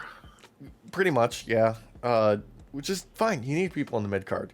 The one thing I really just can't get over is Tama's finisher being just a complete ape of the Hidden Blade, but worse. Yeah. Like he can't lay it in. He just like flails his arm and it doesn't really work, and he hits it at an awkward angle. It's unfortunate. So who has the worst finisher? Zelina Vega, Tama Tonga, or Dominic Mysterio? Zelina Vega. Thank you. It's Zelina Vega. Come on, she broke Chelsea's nose on a shit version of it. That is the correct answer. I'll still put up with this shitty hidden blade, not called a hidden blade. Yeah. Oh man. Oh my god. Whoever just walked on, I know who walked on your screen. I just didn't want to say it out loud. Looking at the camera, looked like they were walking at me. I was like, oh god. This is why you usually can't see what's going on in the background. Oh man. Speaking of background. No, yes. Oh yes.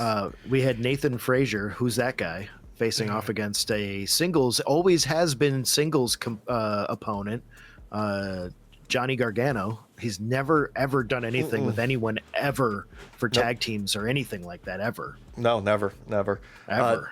Side note, the rumor is currently Tommaso Ciampa might go to New Japan. I heard that. Yeah. I'm hoping he does. That was one of the places I thought he'd really shine. Yeah. Which is funny considering apparently also like WWE is super interested in New Japan's Evil being signed to them. Yes. Which is I did see crazy that as well. Because most people do not care for that guy at all. Yeah, and especially with how they've dropped the ball with most NJPW talent. So I don't expect anything good to come from it. Yeah. Anyway, the match itself, Johnny Gargano, Nathan Frazier, it's fine. It was a good match. Yeah.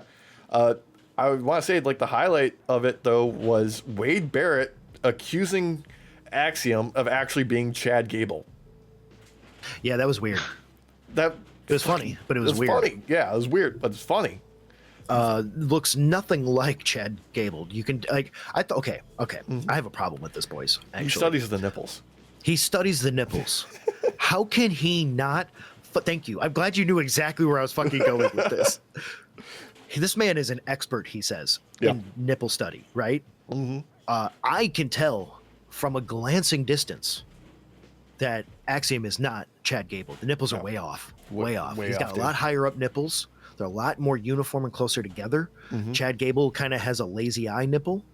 And it kind of looks like, if fucking Shawn Michaels was standing face to face with you, you wouldn't know if he's looking at you or to the guy to your left or right. He's got a good point. And not only that, Axiom's nipples are not as pointy as Chad Gable's. They don't stick out as far. They're little nubs. Anyway, speaking fucking of nipples, Chad Gable's nipples can literally like fucking grab shit. They're like prehensile fucking appendages. Like Scary Movie 2 fucking what's his face? strong hand guy. No. Tim Curry's character when he rips his shirt off and his nipples are like fucking fingers hanging off of his fucking shit. I erased that from my memory. Well, I brought it back. Much like this match, and unfortunately, we're not using fucking Johnny Gargano's banger Rebel Heart entrance music anymore for some reason. Yeah, I noticed that. It's so strange. I don't know. It's like they're I don't know how actively they're- sabotaging him. Thank you. I was about to say I feel like they really want to bury him now that he's not in a tag team with Ciampa. Which is crazy because he didn't do anything wrong, and he's been one of Triple H's boys forever. Yeah, but how do you fucking utilize him? I mean, look at Candice LeRae. We have been asking for like a year or two. What the fuck is she doing there? You'll never get the Not answer. much. What was that, Walsh? Not much. Not much. Well, no, Not she much, stole. exactly. She stole Axiom's mask back again. Yes. And Yeah. ran away with it. That's about it. I feel like this is sabotage to drag him down and make him forgotten now that Ciampa's left. Yeah. Speaking of things that had been forgotten, AJ Styles and Shinsuke have a little back and forth backstage, reminding people that they were once rivals for a long period of time, and don't remember that their entire feud was predicated on Shinsuke Nakamura hitting him in the balls. We're just gonna forget about that. We're only gonna talk about their like old days in like New Japan and the matchups and like their final face off before they both went to WWE, and none of that in between stuff happened. None of the greats. None of the Don't greats. worry about Well, they that. can't. They can't talk about it. WWE refuses to act like any other production exists. No, they mentioned New Japan on commentary at Saturday Night's Main. They have. Yeah, no, they did. Yes. You're right. Yeah. Which is funny after they denied Shinsuke being able to go to Tanahashi's fucking retirement. I know.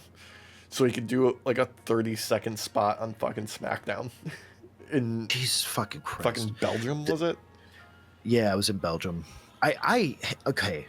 You guys know how much I love Shinsuke. Yeah. Fucking if y'all have only known Shinsuke in WWE, I highly recommend watching his NJPW stuff. Fucking baller. His rivalry with fucking AJ Styles, especially in NJPW, fucking amazing, and it's all predicated on getting hit in the balls. Yeah. No, fucking that was hilarious. in WWE. That was. Oh no, you're right. I'm mixing it up. You're right. Yeah. That was WWE. These two put on banger matches over the years, and we'll get to theirs in just a little bit here for Saturday night's main event. But this was a nice reminder for people that this is actually like a long-term feud in real life, like in reality. Yeah. Anyway. I am here for it because they've dropped the ball on Shinsuke so many times in WWE. Like any chance I can get to see Shinsuke, I'll take it. Actually show up and want to work. Yeah.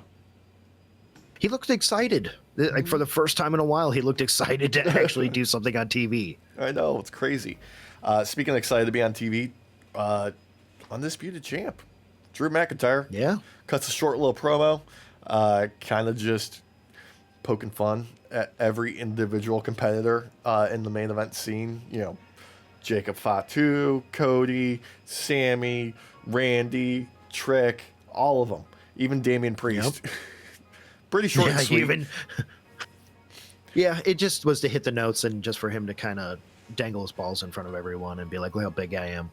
Yeah, this was really just to set up the backstage thing that happened a little bit later where Sammy is, backstage, he's walking the halls and he spots Drew and just slaps the shit out of him in just the best way.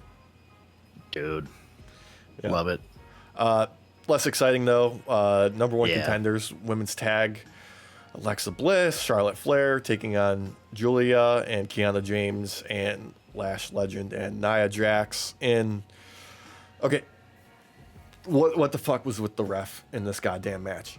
They missed they were counting so many near falls terribly. Like there were so many that should have been legitimately 3 that they just didn't do. Hey, Yeah. it's hard to get to 3. Sometimes you get stuck at like 2.5, 2 3/4.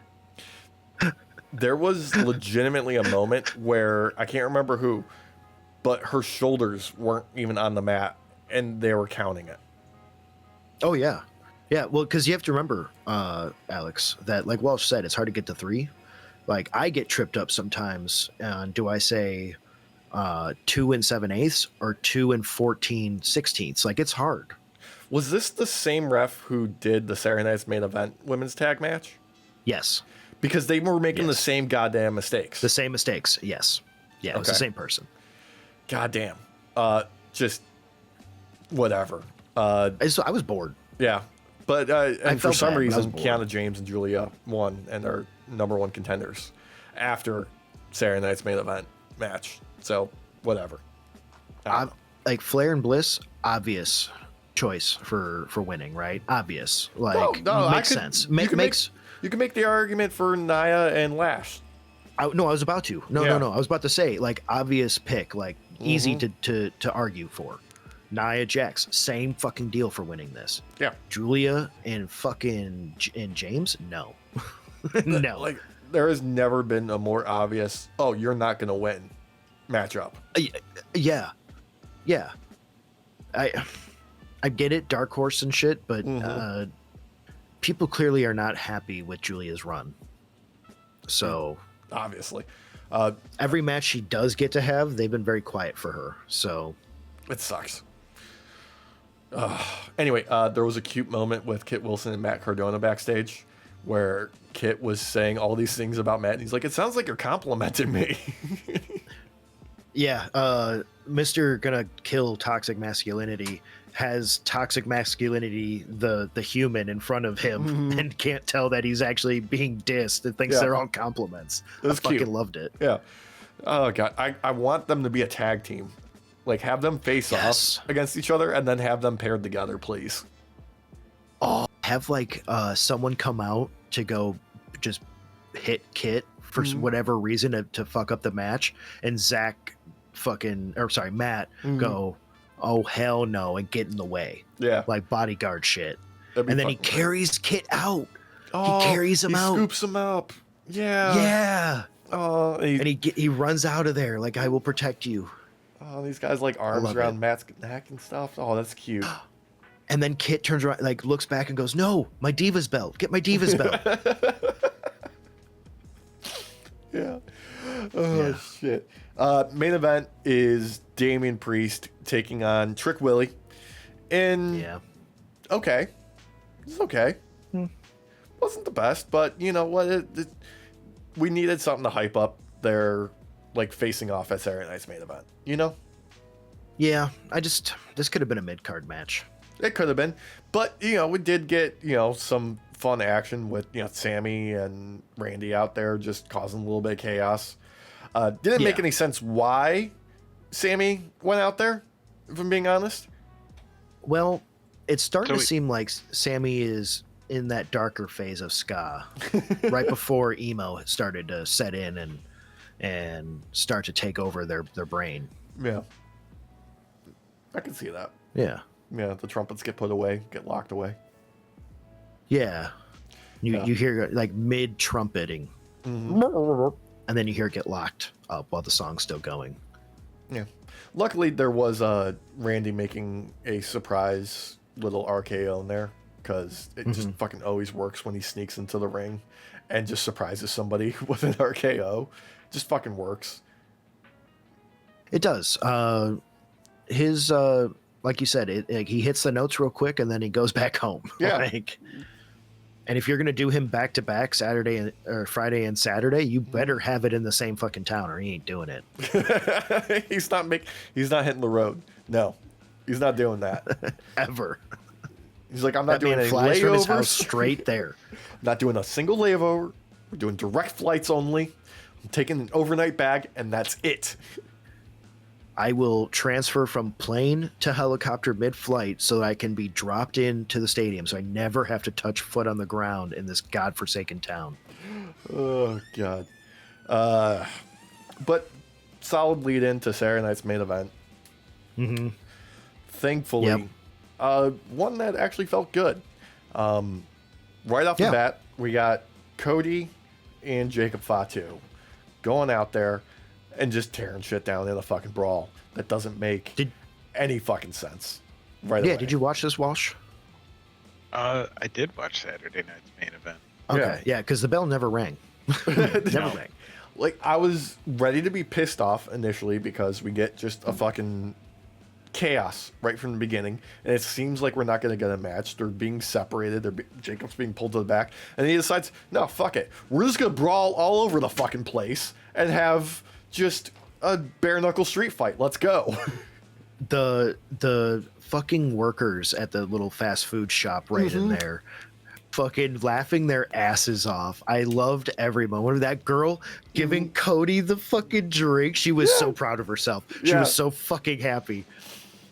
Dude, this Walsh fucking they did a U. They basically they did twice the workload of what fucking the Usos have to do in walking down the steps. Yeah. They went up and then back down. Yeah. They went all over the fucking place. It was great. They really did. Also, I enjoyed when security realized that fucking dumbass with the gray hoodie was they were going up the steps wasn't going to stop being in the goddamn way, so they get up in front and push him into a seat. So good. That dude was like walking up and filming with his phone. It's like, get the fuck out of there. I missed whatever moment it was where Cody put something in his mouth to spit at Jacob's face, because it seemed like he missed it at him out of nowhere. I'm like, when did Cody become Japanese? Dude, he fucking, as he's walking up, I don't know if it was a beer or what, but he grabbed it from a person and went, and then handed it back and turned around and spit at him. Yeah. And then grabs a beer at another point from someone and whips it at fucking Fatu's head. Yeah. Dude, so good. Red hot fucking start. It was just fucking great. And then we get the fucking finish with Drew McIntyre showing up in those fantastic patent leather panda dunks. Just nonchalantly tossing Jacob Fatu off the fucking whatever they were on top of through the tables. And then just chucking Cody with a power bomb through the other set of tables. Just fucking great. Me and Christina thought that Cody hit the wrong table, but they were just happy he still hit a fucking table. Yeah. Got that close Looked up. like they had an area of garbage and cardboard boxes for him to each to land in. Yeah, it was cute. I love the close up on Cody as he's just like in there with all that trash, and he's just looking like, what happened? Great fucking sell by him. Fatu just died. He was just like, I'm dead. Yeah, I'm dead. I'll be back next week, maybe. And now I sleep. Yeah, it was a fun spot. I just felt like they held the camera on fucking Drew for. I know they need to do it for drama, but it just felt too long. Yeah, it was. That was really my only complaint. I was a little bit weirded out by the chosen camera angle for that moment too, because it seemed like they went to like so long without showing Drew's face that it seemed like they were trying to convey like, oh no, it's who could it be, when it's obviously Drew. When it's obviously Drew, who's the only one that really is like involved in either of these two's lives right now. Like, why would it be anybody else? Like, he's not even wearing like a hoodie with the hood up. Like, he's not wearing like an all black hoodie, as a disguise. Like, obviously, they just did. They tried to pull it with a camera angle. It's like, bro, I can tell who it is by the hair alone. Like, come on. Yeah. Which, by the way, Drew, you're fucking champ now. You need to touch up your roots, bro. Yeah. Yeah. Start using Tresemme so you can start saying ooh la la again. Yeah. No, solid, great fucking red hot start. Love this shit. All the time in the world for this. Quickly followed by the women's tag title match, Rhea and Io defending against Liv and Roxanne. If it wasn't for this ref fucking up these near falls, this would have been much more fun. Yeah, there was actually one moment too where Io kicked out early, and the ref kept counting for a moment. Yeah, like as if she didn't do it. And I was like, "What are you doing?" Yeah, no, send this ref back down to the performance center for fucking training, because they were fucking up all over the place. This also have to say, if you weren't, if it really wasn't clicking with you yet that these two are together, like their fucking intro yet again, they get up to the fucking the apron, climb up, and fucking Rhea keeps like tickling, or no, Io keeps tickling Rhea's face, and Rhea keeps looking up at her longingly, And then they hold on this spot for like a solid fucking minute, and they just keep doing it. Now, help me out if this was just in my fucking head, but was there like an audio issue during the entrances? Because it seemed like you couldn't really hear Io's music, but you could hear Rhea's. And then I couldn't really hear Roxanne's music, but I could hear Liv's. So I did hear the beginning of Roxanne's for sure. Yeah. And then it went real quiet, and then I heard the beginning of Liv's. Yeah. Like it was a little bit weird, right? Yeah, which I also find weird because they're in Judgment Day. Use Judgment Day. Mm-hmm. That I don't know. I understand not using it for Finn, with him going up against Punk. He's in hometown. This is a vital moment. Like he needs to stand out in his hometown. But this match makes no goddamn sense. It also I'm tired of Io's music being cut short for fucking Rhea's. Like, just give them a Rio fucking just do a remix now with their shit. Yeah, I don't know. Like, do like a Linkin Park Jay-Z mashup. I don't know. I'm kind of down on both of those because Linkin Park is now front and center like Scientologist. Jay-Z is God knows what he's involved in, but it's not good. Well, he's a billionaire, so given what we know about billionaires in that list that's around, there's probably a different one that he's on. Yeah. Anyway, there was some fuckery with Raquel trying to get involved, only to get cut off by Stephanie Vaquer, thankfully, no longer in the boot. Yeah. Okay, this might be controversial, boys. I like their rivalry a lot, and I think this actually did add to it in a good way. No, the past couple of weeks have been fucking good, especially with Raquel just fucking attacking the shit out of Stephanie Vaquer and brutalizing her and not letting up. I think it's been good. I think that you could be argued this spot was clunky a little bit. I enjoyed the clunk with this. I think it felt great.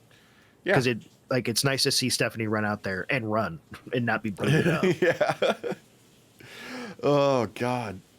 But overall... Ripley and Sky retain. It was a pretty decent match when it comes to the wrestling end of it, though. Couple of spots that I really... My only minor complaint is I don't like hearing Roxanne scream at the top of her lungs and hit pitches that break my ears. Oh, and she does, like, the arm swing thing? Yeah, like... I told Sarah, I was like, there's a dog 8 blocks away that just went nuts. Dude, for real. My ears, I was like, ah! But I also think I'm a dog because chocolate makes me sick, so. New lore unlocked. Yep. All right. Next in line, AJ Styles taking on Shinsuke. And just, like, let these two just turn back the fucking clock, bro. Okay. They awoke something in me. Yes. This should have been the main fucking event. I'm not going to lie to you. This match fucked hard. Yeah. And there was a little bit of ring rust, don't get me wrong, on Shinsuke's end. A little bit, here and there. A couple of spots were just a little sloppy looking. Yeah. But that doesn't mean they weren't executed, though. No. Like, I remember a scorpion kick that he missed, and he just went and did it again and then connected. Did it right again, right? I mean, dude, so fucking good, boys. So fucking good. Yeah. And it was really nice seeing Shinsuke as a powerhouse again. Like, showing up for work. Like, he had his working boots on, and he put in a fucking clinic. God damn, those bell bottoms were fucking money. Dude, both of them looked fucking phenomenal, if you'll excuse the pun. Because AJ wearing... See what you did there. Yeah, his usual thing, but it's not a phenomenal 1. It's a phenomenal 10 for his 10 years. Beauty. The fucking mask, the New Japan mask that he makes his fucking entrance in. Fucking money. Dude, and, the bell bottoms on Shinsuke. But he walked out with that fucking jacket looking like Michael Jackson. Just fucking crazy shit, dude. Dude, so fucking good. I love their attire. Fucking AJ's mask was baller as fuck. And it just proves to you that someone who doesn't normally wear a mask, if their entrances when you see them, can literally do something better than Andrade has ever fucking done with a goddamn skull mask. Did you see what he did on Collision? Where he took off his pants too? Yeah. Yes, which was like, what the fuck, why? And then he rizzed up a lady on the outside and gave her his fucking, like, DMs and shit. God damn it. Showing off that he doesn't have a ring anymore. They used him in Unreal too. Yeah. They kept trying to hide who he was in that ladder match. Yeah. With Penta, when they were highlighting God. Penta's time, and they kept showing Andrade Walsh, and they kept trying to cut it to where you only see him from the back of the head, or when his head's like turning quickly, so you can't figure out who the fuck he is, when it's clearly fucking Andrade. Dude, fucking speaking of that, we got the reveal for the theme of 2K26 coming out. Yeah. On Monday, they announced the Attitude Edition. I don't know how the fuck you're going to do that without any fucking Vince McMahon shit. Because that, like, him and Stone Cold, like, that is, like, almost the entirety of what made the Attitude Era great. And then, during this fucking piece of shit, we got goddamn the Monday Night Wars edition. How the fuck you gonna do that without Sting or DDP? Because you didn't include either one of their fucking asses in there, or Mick Foley. No, I know. It makes no fucking sense. God damn. Not only that, fucking the Attitude Era is defined by literally only two things, basically, at the end of the day. Suck it and fucking Trish Stratus. So, Well, they'll like, get when you that. boil in it there. down, They'll get that. In there. when you boil it down, like, it's if I swear to God, they better not do the fucking panty and bra matches. Like, don't fucking bring that into this. Not seen that announced in there at all. They're probably just not going to include it. This is not going to be. This is going to be cut out. Like, any mention of that, just going to be cut right out. God damn. And not only that, make sure that Jacqueline's top stays on, please. Yeah. Don't fucking force her to be showing them biddies to people without her consent. As Jerry Lawler would put them, puppies. Yeah, the puppies. That's right. That's right. Oh my God, JR! It's the puppies! She's got puppies! Fucking scumbag. And then all of a sudden you hear, she's got legs! God. Anyway, Stacey back to Keebler this comes out. fucking match. I'm sorry, I grew up in the Attitude Era. Yeah, we gotta cleanse our palates. Tons of fucking Easter eggs throughout this. Really loved just the fucking knees from AJ in this, the Pele kicks. Yeah. The back and forth with the submissions and like Shinsuke going for the triangle choke and like the arm bar and shit. Dude. Just all around, just fucking solid. I love that they ended with not only Styles finally getting the Styles Clash for the win, but them just doing that fist bump, calling back to their first fucking matchup on the way out. Perfect. Well, and let's be real. These two have had such a storied careers against each other. It would be weird for them not to kind of show respect at the end like this. Calling back to like NJPW and stuff, where it's like, okay, I need to bow real quick, give thanks, walk away. It's fucking loved it.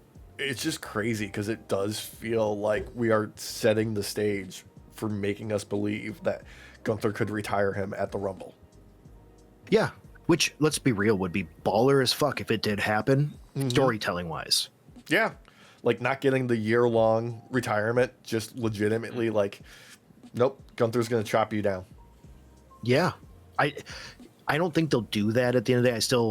I think my theory with with it ending with disqualification is going to happen. Yeah, some sort of fuckery. Yeah.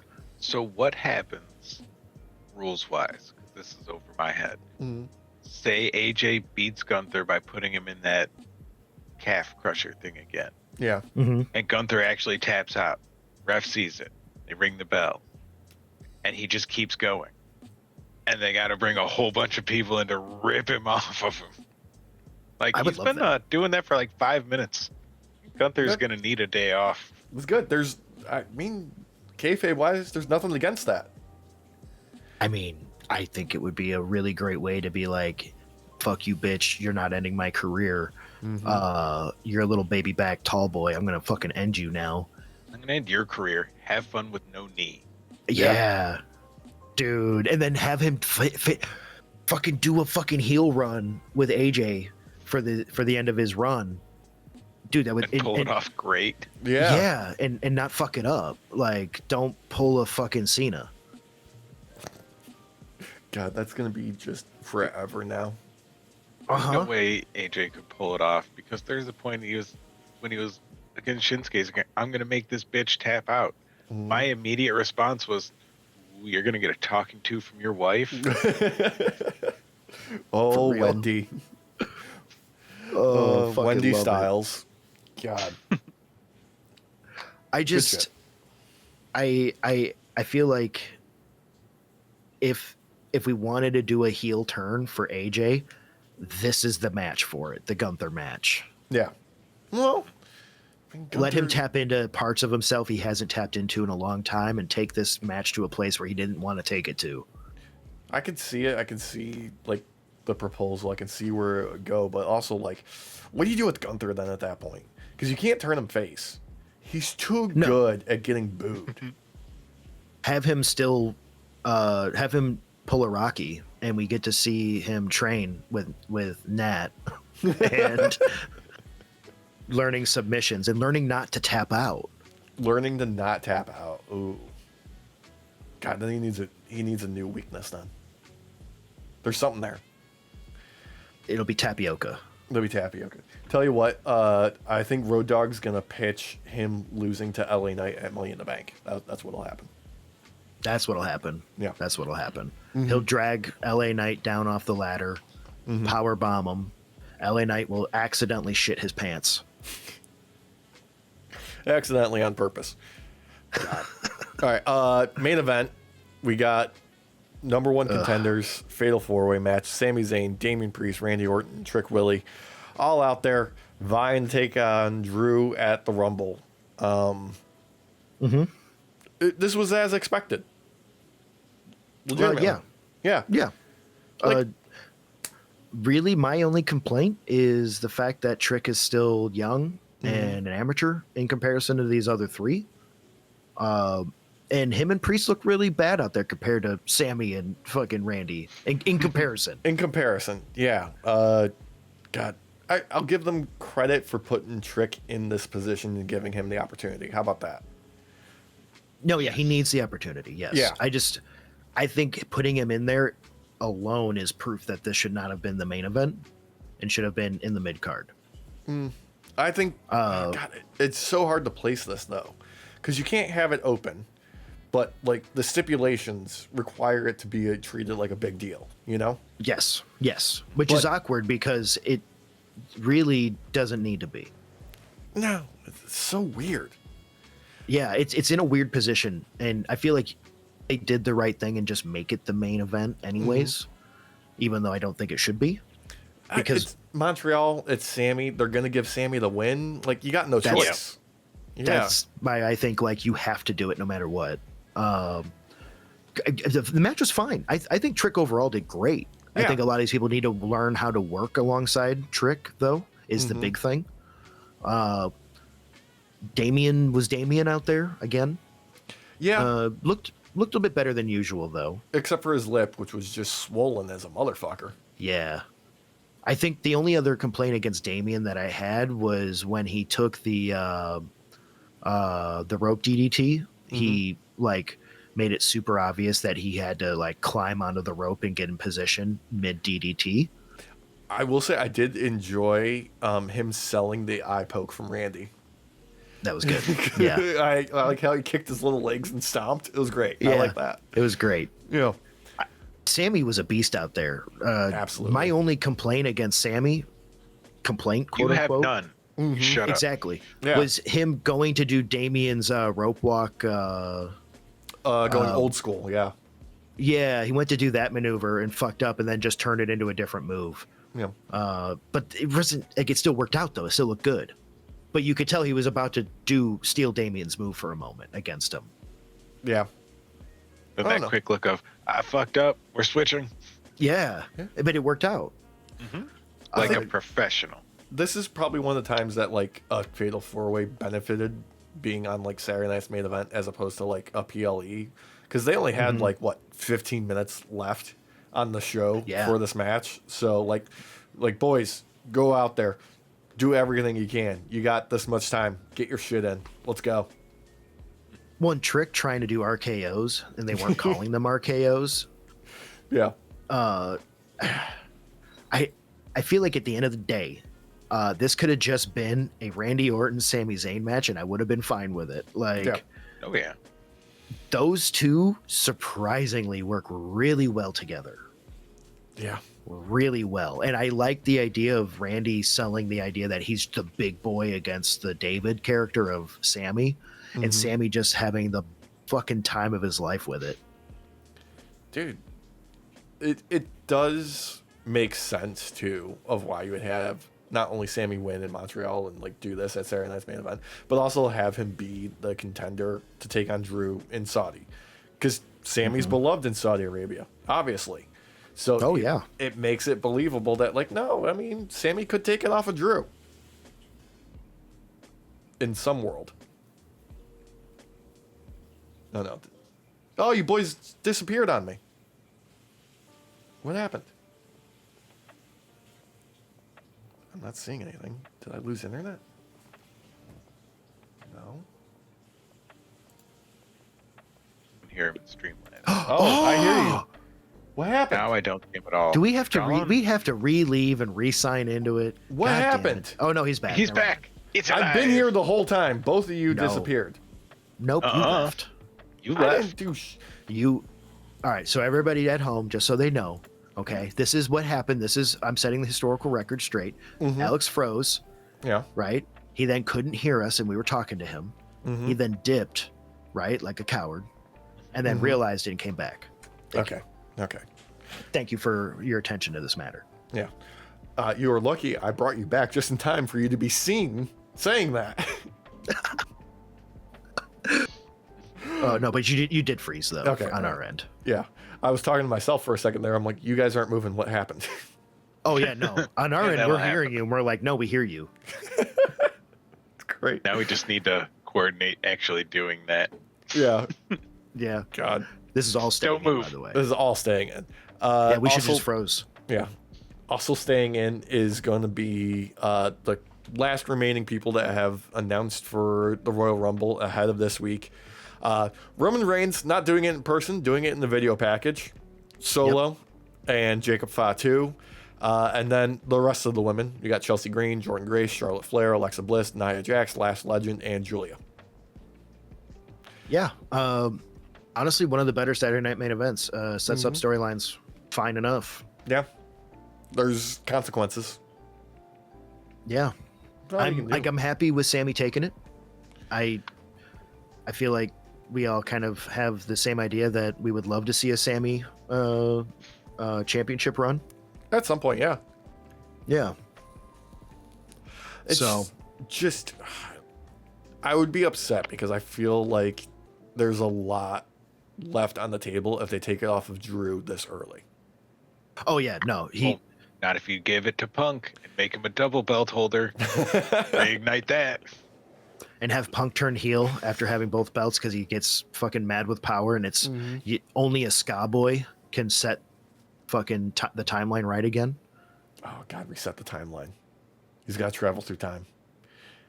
Oh, please Oh. do. God, is he gonna be? He's gonna be old man Cap by the end of it, and they're gonna be like, "Sammy, get back in the ring," and he's gonna go, "No, I don't think I will." Sammy will return in Avengers Doomsday. Oh, that was good. Yeah. I fucking love it. I fucking love it. Just dragging his fucking corpse around like God. they do with Chris Evans and fucking Robert Downey Jr. Till they're 90, because we're also bringing back Professor X and Magneto, but not the young versions. The old ones. Patrick Stewart and Ian McKellen. They're both itching up to 90. Both of them. God. Well, okay, to be fair, let's be real. They were the best versions of them for a long time. And the boys that we got to play the younger versions are amazing too, but Yeah, there's Michael just some Fassbender sort of was fucking great. Oh yeah. Oh yeah. But there is But something very Gandalf special Magneto? about Come on. Yeah, that's true. There's nothing like that. God. having old man Magneto, old man Xavier, like come on. It's hard to say no. Speaking of surprise returns, the formerly known as Baron Corbin, Bishop Dwyer Yes. was at Dynamite this week wrestling a dark match. He had a dark match. I forgot to bring this up earlier. Thank you. Yeah. What the fuck, Yeah. bro? I would love to see him at AEW. I think it would be great. If they don't have a place for him, though, have him be part of creative or something. Well, here's the thing. he could be great as sort of like an interloper type character, because for a long period of time he was one of those guys that would like retweet shit that was shitting on AEW back when he had a job with WWE. Like he could be that dude who, you know, fills that slot like Matt Cardona on the indies of being like, I'm too good for this, I was a WWE superstar. Like he could fit that mold really well. Well, considering how it worked out for Cardona, it's not a bad game plan to try. Like, let's be real. Yeah, he needs that slot And make it, there's a gap there now. especially if he like were to shit on AEW right after doing a match. Mm-hmm. Be like, fuck you, I'm gonna show up at this random Arkansas fucking federation. See you later. Hell yeah. I could see it. I see the vision. Fuck, have him train people. Have AEW set up a training division. Have Corbin fucking do it. He's one of the safest wrestlers around. That's what legitimately, if you don't say that about him at all, you must fucking hate the dude, because that is the one thing everybody says about him. He is the safest person I've ever worked with. Like nobody has anything bad to say about him. All they always say is like, he's super safe. I love the guy. He's the safest guy I ever worked with. Literally the reason why I said it, because of the meme that you have to like it. If Baron Corbin's name has been said, you must talk of how safe he is. Yeah. Oh god. It's like facing the Miz, bro. Like you're gonna be safe in those arms. Yeah, he's not gonna do anything. He's there to take hits. That's what he exists for. Oh, I love it. Oh shit. But other fun little musings this week. Somebody asked Seth Rollins if his injury is legit. And he's like, you can call my doctor if you want. Otherwise, you just have to take my word for it. But yeah, I mean, that's on me. I've blown my credibility when it comes to injuries, but it pays the same, so I don't really care. Yep. Yep.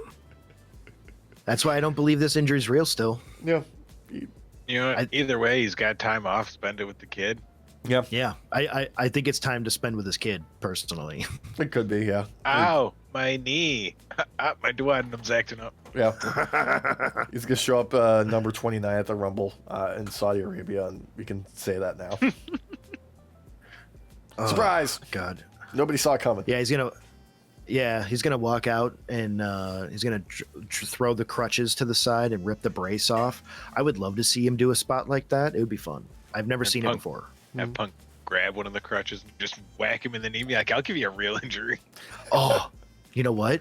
I would love if Punk won the belt off of Drew, so he could unify the belts, and he's crying and everything with it and having his moment. And then as soon as he lifts the belt up, Seth Rollins' music hits. Yeah. And he He's comes got, out like, in the tears crutches. in his eyes again. Shows up with Yeah. his own briefcase that just has Sharpie down and money in the bank. No, he doesn't show up in crutches. He shows up in a wheelchair, in a cast. Yes. But then he pulls the blanket off the top to reveal that his leg's not in the cast. God damn it! I He's just riding- saw this bit too the other day. riding on a golf It was cart. fucking Nash. He's riding This was Nash. I literally just watched this bit like 2 days ago. Oh, God. God damn it! And the cast was part of the fucking wheelchair. Yeah, it was fucking Like great. it was glued to the wheelchair. It's such a great He fucking bit. needs to come out like fucking FDR. You're right. He needs to like go to lock it right at the edge of the ramp where it starts to go down and fuck it up and end up rolling down the ramp and rolling underneath the ring. Oh, God. What if he Oh, falls Mac out? me it. He My God. I was going to say Willy Wonka, where he falls forward, but he turns it into a tumble and just stands up. But no, have him go off a cliff. Yep. And then he swims to shore. Oh, Jesus. Thank God. you. God, get one of those gators they use at like NFL games to put an injured player on, but have Stone Cold driving. Oh God. So That same Someone's ladies getting hurt. in the fucking stands. there is a rumor that Stone Cold is getting the payday to show up for WrestleMania, but also apparently they are putting out the biggest payday they've ever done to get The Rock to come back as well. He's already an owner, basically. What the fuck? Yeah. Well, he didn't get his Golden Globe, so now he needs to get that money. Yeah, So are they just paying him with his own money? basically yes. I mean, kind of, yeah. Seems very Republican. It's Not basically wrong. like, you know how Vince got paid for his own spots on being on TV, so he just kept throwing himself on TV. Mhm. It's basically that. Yeah. I mean, at least Like, Vince got his ass I'm kicked. the owner, but I also get a paycheck. The Rock can't lose. That's in the contract. Yeah. What happens if he faces against fucking Aleister Black? That's like a immovable object meets an unstoppable force. Somebody else will interfere. It'll be no contest. Yes. Somehow Cody will lose. Axiom gets in there and dodges everybody. Yeah. Yeah, exactly. Oh, Mr. God, Nobody. Yes. Oh God. All right. There was one more thing I wanted to cover because this is just like the weirdest fucking thing to happen. So TNA has their debut show on AMC, right? And it's announced that the Rascals have signed with AEW. And then we get the Rascals show up on AEW TV, but Trey Miguel is not there. And it's revealed that he was released from his contract immediately, not a call made by AEW, but by Warner Brothers.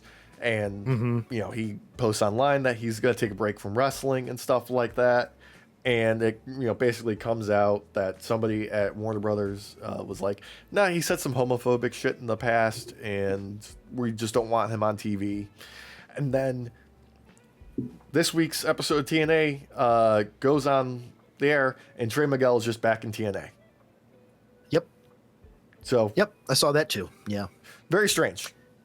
Very strange. There was a whole post about it Yeah. that he did, apologizing essentially, while still not really taking accountability, just like how every celebrity does nowadays when they have to apologize for something. Yeah. It's just, I can do better. I must be better. Yeah. You said some homophobic shit that back in the day that you really only decided to come out against now because your career's on the line. So Apparently, it was just like 5 years ago, too. yeah, it wasn't that long ago. Like we're well enough in the timeline where you know you shouldn't be doing that. Yeah, this isn't like the Jay Briscoe situation where, you know, he said some horrible shit in the past very long ago and had spent a long time making amends and actually becoming a better person. This is just like, you know, I'm just going to mea culpa here. Yeah. So I get why Warner we're like, whoa, no, fuck this. Yeah, it's strange. Because who knows what other thing he could say technically. It doesn't make it right though. At the same time, like, you've already signed the deal. You should have done your homework on this guy before you fucking signed him. It's just very strange.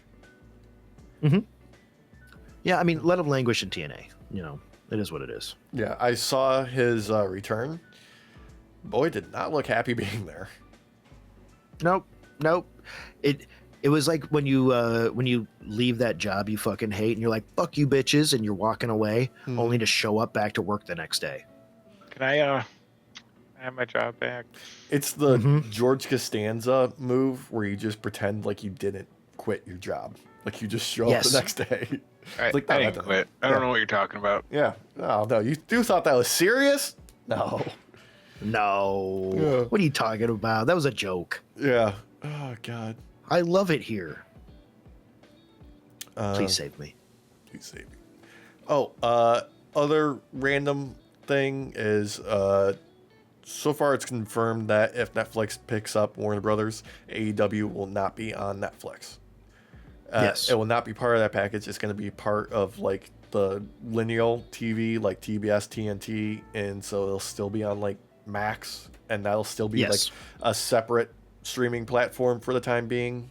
Apparently, there are a lot of like contract stipulations and stuff that'll just take time to resolve before that'll be like a wholly unified thing. And this could all still fall through at the end of the day. Yep. If we get another government in power that actually respects our laws and practices and stuff, even just a little bit more, this will be seen for the monopoly that it is and will be fucking stopped. So they'll end up owning 39% of the streaming market. It's fucking crazy. Anything over a third is bad. Anything over 20% is bad. So It's all bad. it's not good for competition. all If you bad. like capitalism, Which you shouldn't. which you shouldn't. Yeah. Yeah. God. Anyway, let's go do it for this week because goddamn, we've got a Rumble to look forward to, kind of. Kind of. Yeah. Yeah. Like, I just don't. It's Saudi. It'd be better than Rumble in the Bronx too. But fucking dude, they have to have a spot where they jump from one fucking fire escape to another without breaking their fucking foot. What was the one where he did the stunt with the lights in the mall and like slid down them like 3 stories? That was Is it Rush Hour? No, fucking it was Rush way Hour before 1, that. I No, it think. was way before that. I think it was like Police Story or something like that. It could have been Rumble in the Bronx too, for all I know. I don't remember that in Police Academy 1 or 2. I just remember him jumping off of the bridge with a broken foot and landing in a boat. Yeah, he's a fucking insane, man. Yeah. But instead of a Royal Rumble, we should have a Rumble in the Bronx fucking match. Be better than a Donnybrook. Hey, now that's a historical, good old fashioned Donnybrook there. Yeah, let Pritchard handle that. They gotta let him handle something. Was it Operation Condor that you're thinking of? Maybe. I'll look it up later. Where he has, because he also later on has a battle in the warehouse, like back area of the mall with the ladder that he jumps through the legs of and then runs and slides underneath the giant spool for wire. It's a baller fucking fight, by the way. I feel like you just described 3 different movies. Yeah. Yeah. But this was one of them where he uses the ladder as a weapon. Yep, there's like 8 movies. Yeah. Shit, I'm explaining every goddamn Jackie Chan. You are, yeah. It's like, hey, remember that movie where he did his own stunts? Remember that movie that Jackie Chan did where he did something insane? God damn it. This is me. I'm not explaining anything in good detail enough. Oh, God. That's okay. What was it? Drunken Master? Could No. it be Drunken No, Master? it was absolutely not Drunken Master. No, he said it was older than Rush Hour. Get off of IMDb, okay? I'm not doing nothing. Rush Hour 2. Rush Hour Shanghai 3. Nights. God.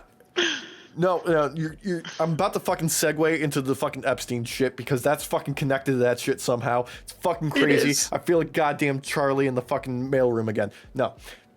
We're just gonna do this. Yep. Thank you so much for joining us. Remember, like, comment, share, subscribe, do the engagement, hit all the buttons. We really appreciate it. Link in the description below for our subreddit, our Discord, our merch store, all the places you can find us online at Night Off Pod everywhere. Only thing left to do. Say goodnight, boys. Good night, everybody. Buenas noches, Night Shift. Fucking Rush Hour 4. Fucking release the goddamn files. Rush Hour 5. Jackie Chan and fucking Chris Tucker fucking release the files. They're in the files. Oh yeah. Tucker was on the island. Well, we already knew that. Okay, force him to make a movie with Nicolas Cage to release the files where they have to go and steal it. He's got to steal the Declaration of Independence and the Epstein files. National Treasure 3. The Epstein list is on the back of the Declaration. Yes. And he's there to actually burn it so that the files don't get released. Is that why the Declaration of Independence was moved to the Oval Office? Yes. Can we have Sean Bean win this time? No, he doesn't get to win.